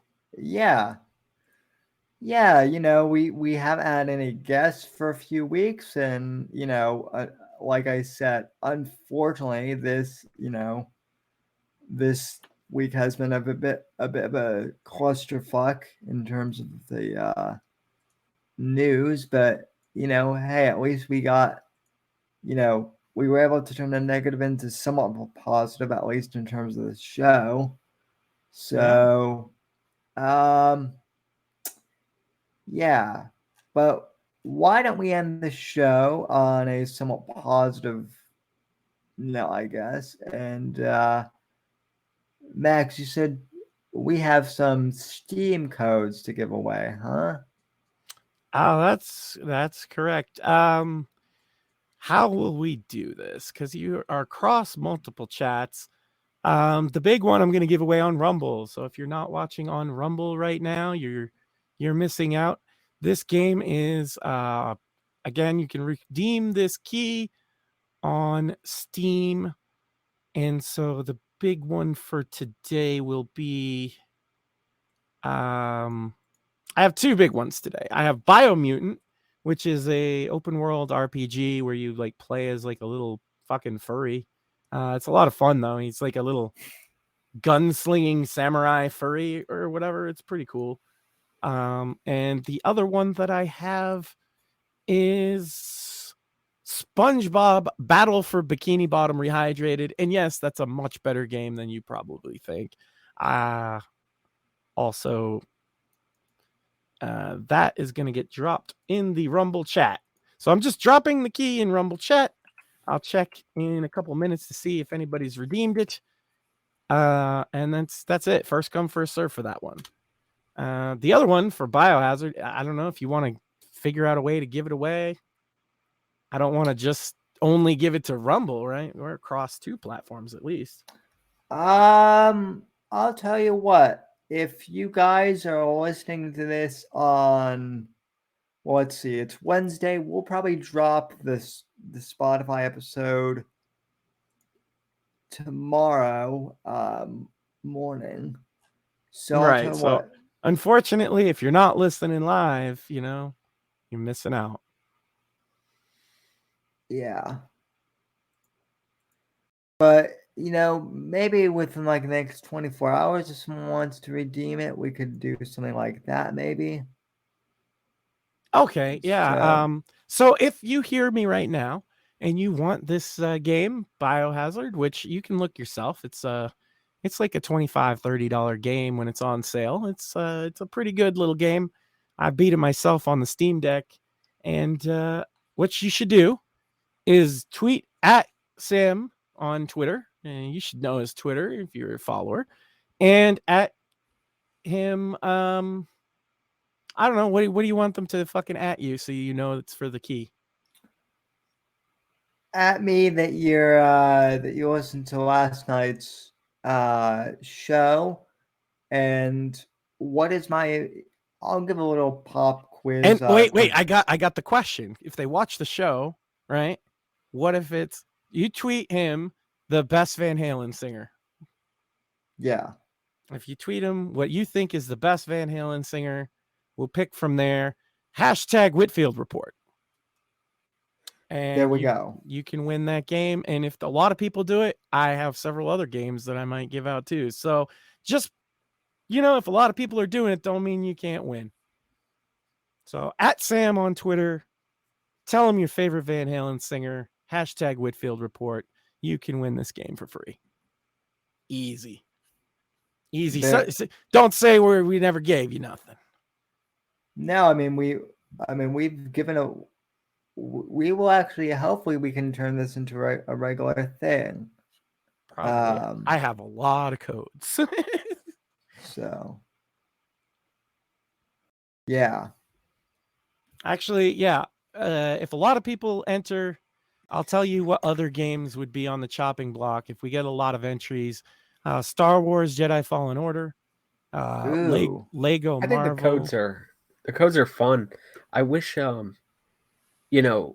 should definitely like add one to the end maybe for people on Spotify one time when we do a pre-recorded. Just Hell yeah. read it off at the end. Hell yeah. Yeah, because we want to hit all the platforms, right, and give everybody a chance. Exactly. We're just happy. It's a thank you to all the fucking amazing support you guys have shelled out and really supported Sam these last few weeks. And I wanted to give something back because, again, like I've always said, the guy deserves the success that he's getting. We're gonna get more. Close to 500 on the anniversary show. Not 5 million. I understand we're not at Mersh levels yet on Rumble, but for that matter, hell, neither is Steven Crowder. or Dan Bongino, who is a fucking investor in the company. Yeah. At the end of the day, Sam, you have more money than Mersh. Based and true. I probably actually do. Yeah, well, you're not out here. You're not out here begging for donations. Like, people send donations because they're kind and because they appreciate the job you did. But we haven't shilled for that shit once. Well, I did. I said people should join, and you should. If you're on Rumble right now, you should join membership. Sam will get 100%. That's pretty dope. Yeah, send your super chats. People were doing that today. Join the I haven't looked at locals that much, but I do have a channel, so maybe we'll start posting stuff over on locals. So join that mailing.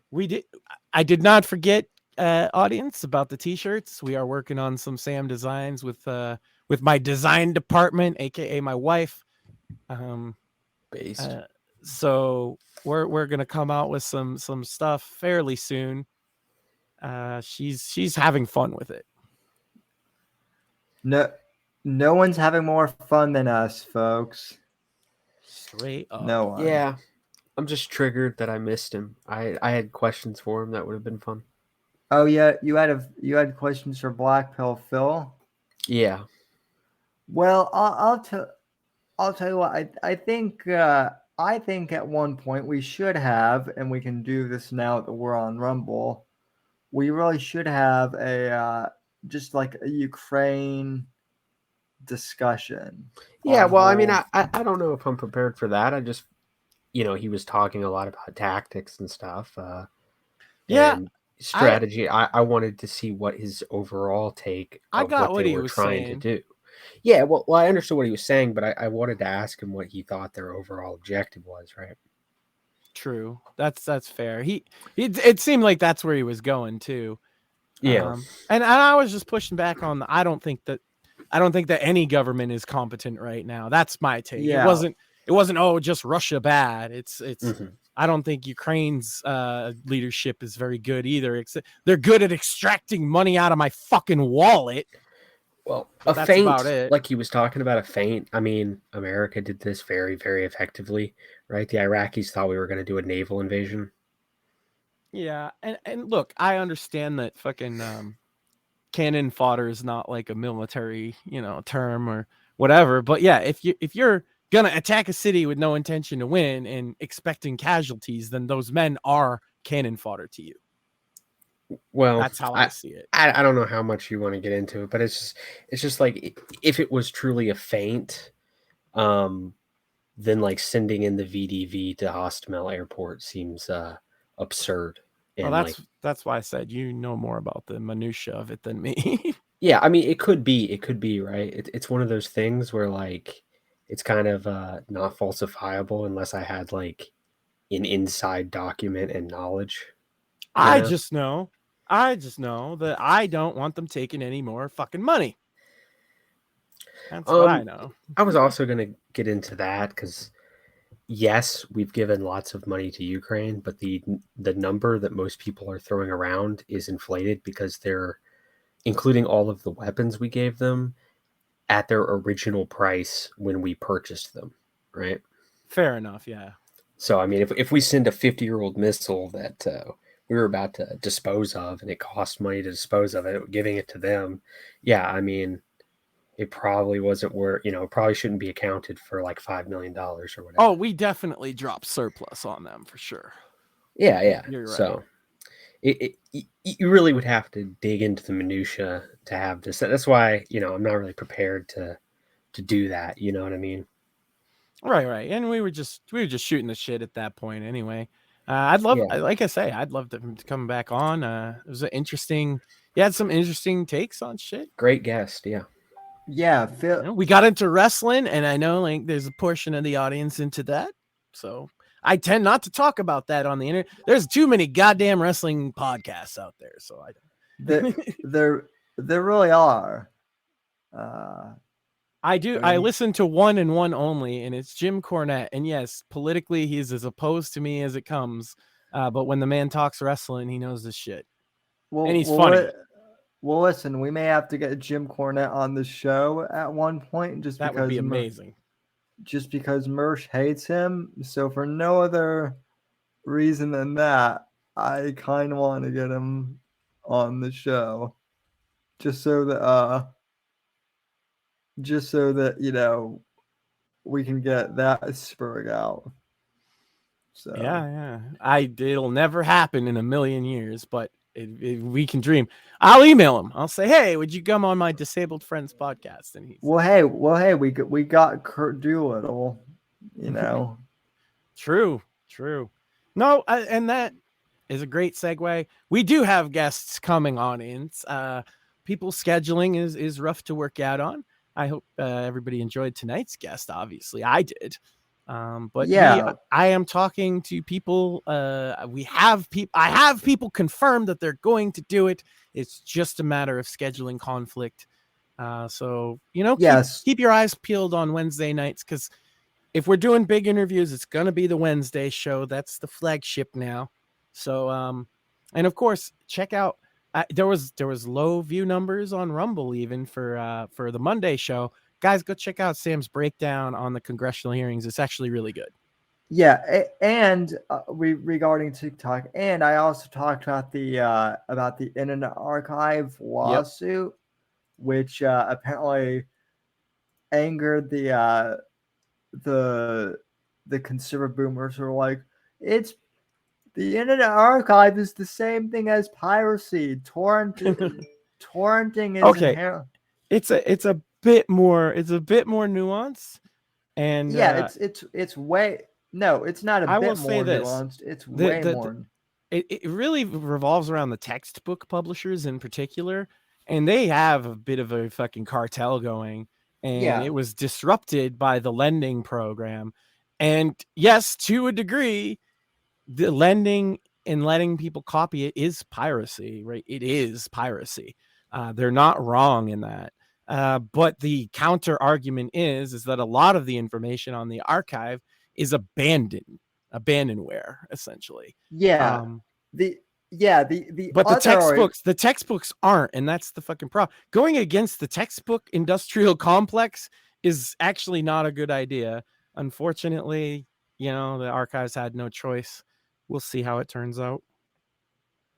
Yeah, the other big argument for the Internet Archive is with all these book publishers wokeifying like classics like like the Agatha Christie novels and sadly the James Bond novels. The Internet Archive is now uploading these books Roald Dahl, right?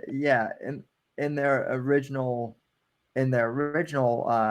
text, and these publishers are still getting mad. Well, why?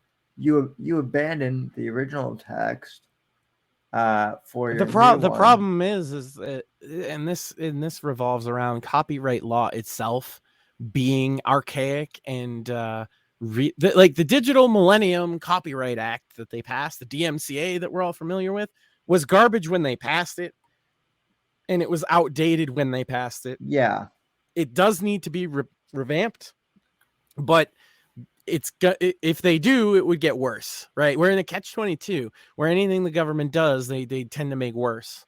So it's, what do? I don't know. But I do support the Internet Archive. Like, I'm with them, and I'm with you.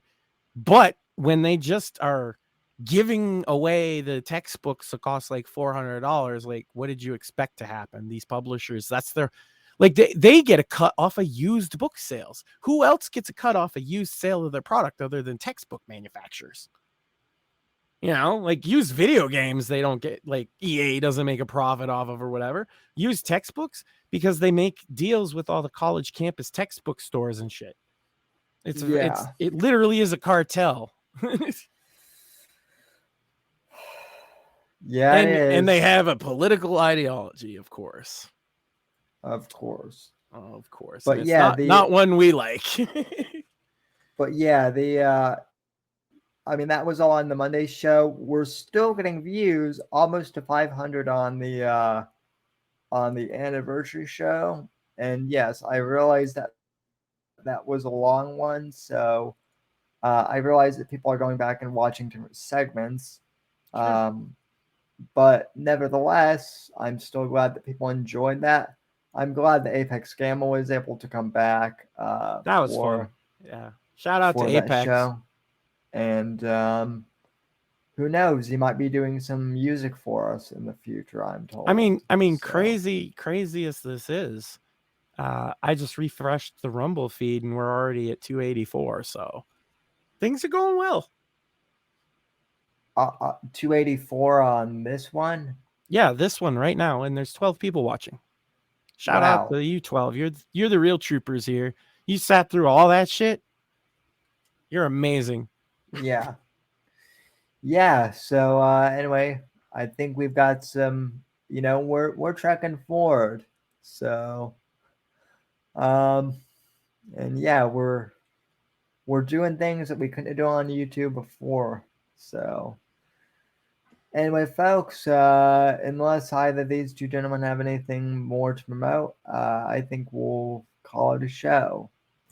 So not currently. Cringing Over Coffee will return soon. I've been putting a lot of effort into this show instead. I hope the audience appreciates it. It's been fun. I know I certainly do, and yeah, we'll just keep all right, we're just gonna keep end producing. God, these meandering endings, an outro longer than the damn show. Yeah. That's the best part. Yeah, and the outros are going to keep getting longer the more people bitch about them. The outro just got 10 feet higher. But anyway, you can follow me at anon 12376301335. He's not kidding. No, he's not kidding either. So, but anyway, but actually follow him though. Yeah, please actually follow him. He does have good takes, and you will often see retweets of Kurt Doolittle's Twitter. So, but anyway, that's folks, your fucking sale of my Twitter. You're just a vector for fucking retweeting Kurt now. Yeah, and I wouldn't characterize my takes as good. Okay? No, you are Kurt's biggest fanboy, and you are also one of my biggest. Well, you're one of the co-hosts of the show, so I'm not sure if you're a bit more than a fan, but I'm also one of Kurt's biggest bullies. True. Well, sometimes the biggest fans are also the biggest critics. So,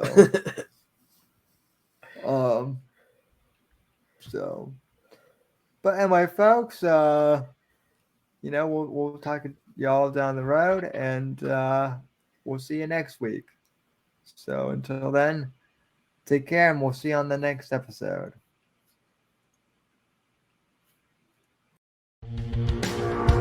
Thanks for listening to The Whitfield Report on the NGC Network. Please visit Sam's website at www.thesamwhitfield.com and support Sam on Patreon at patreon.com/Whitfield Report. Until next time, God bless, God save this great nation, and God, freedom, legacy, in that order.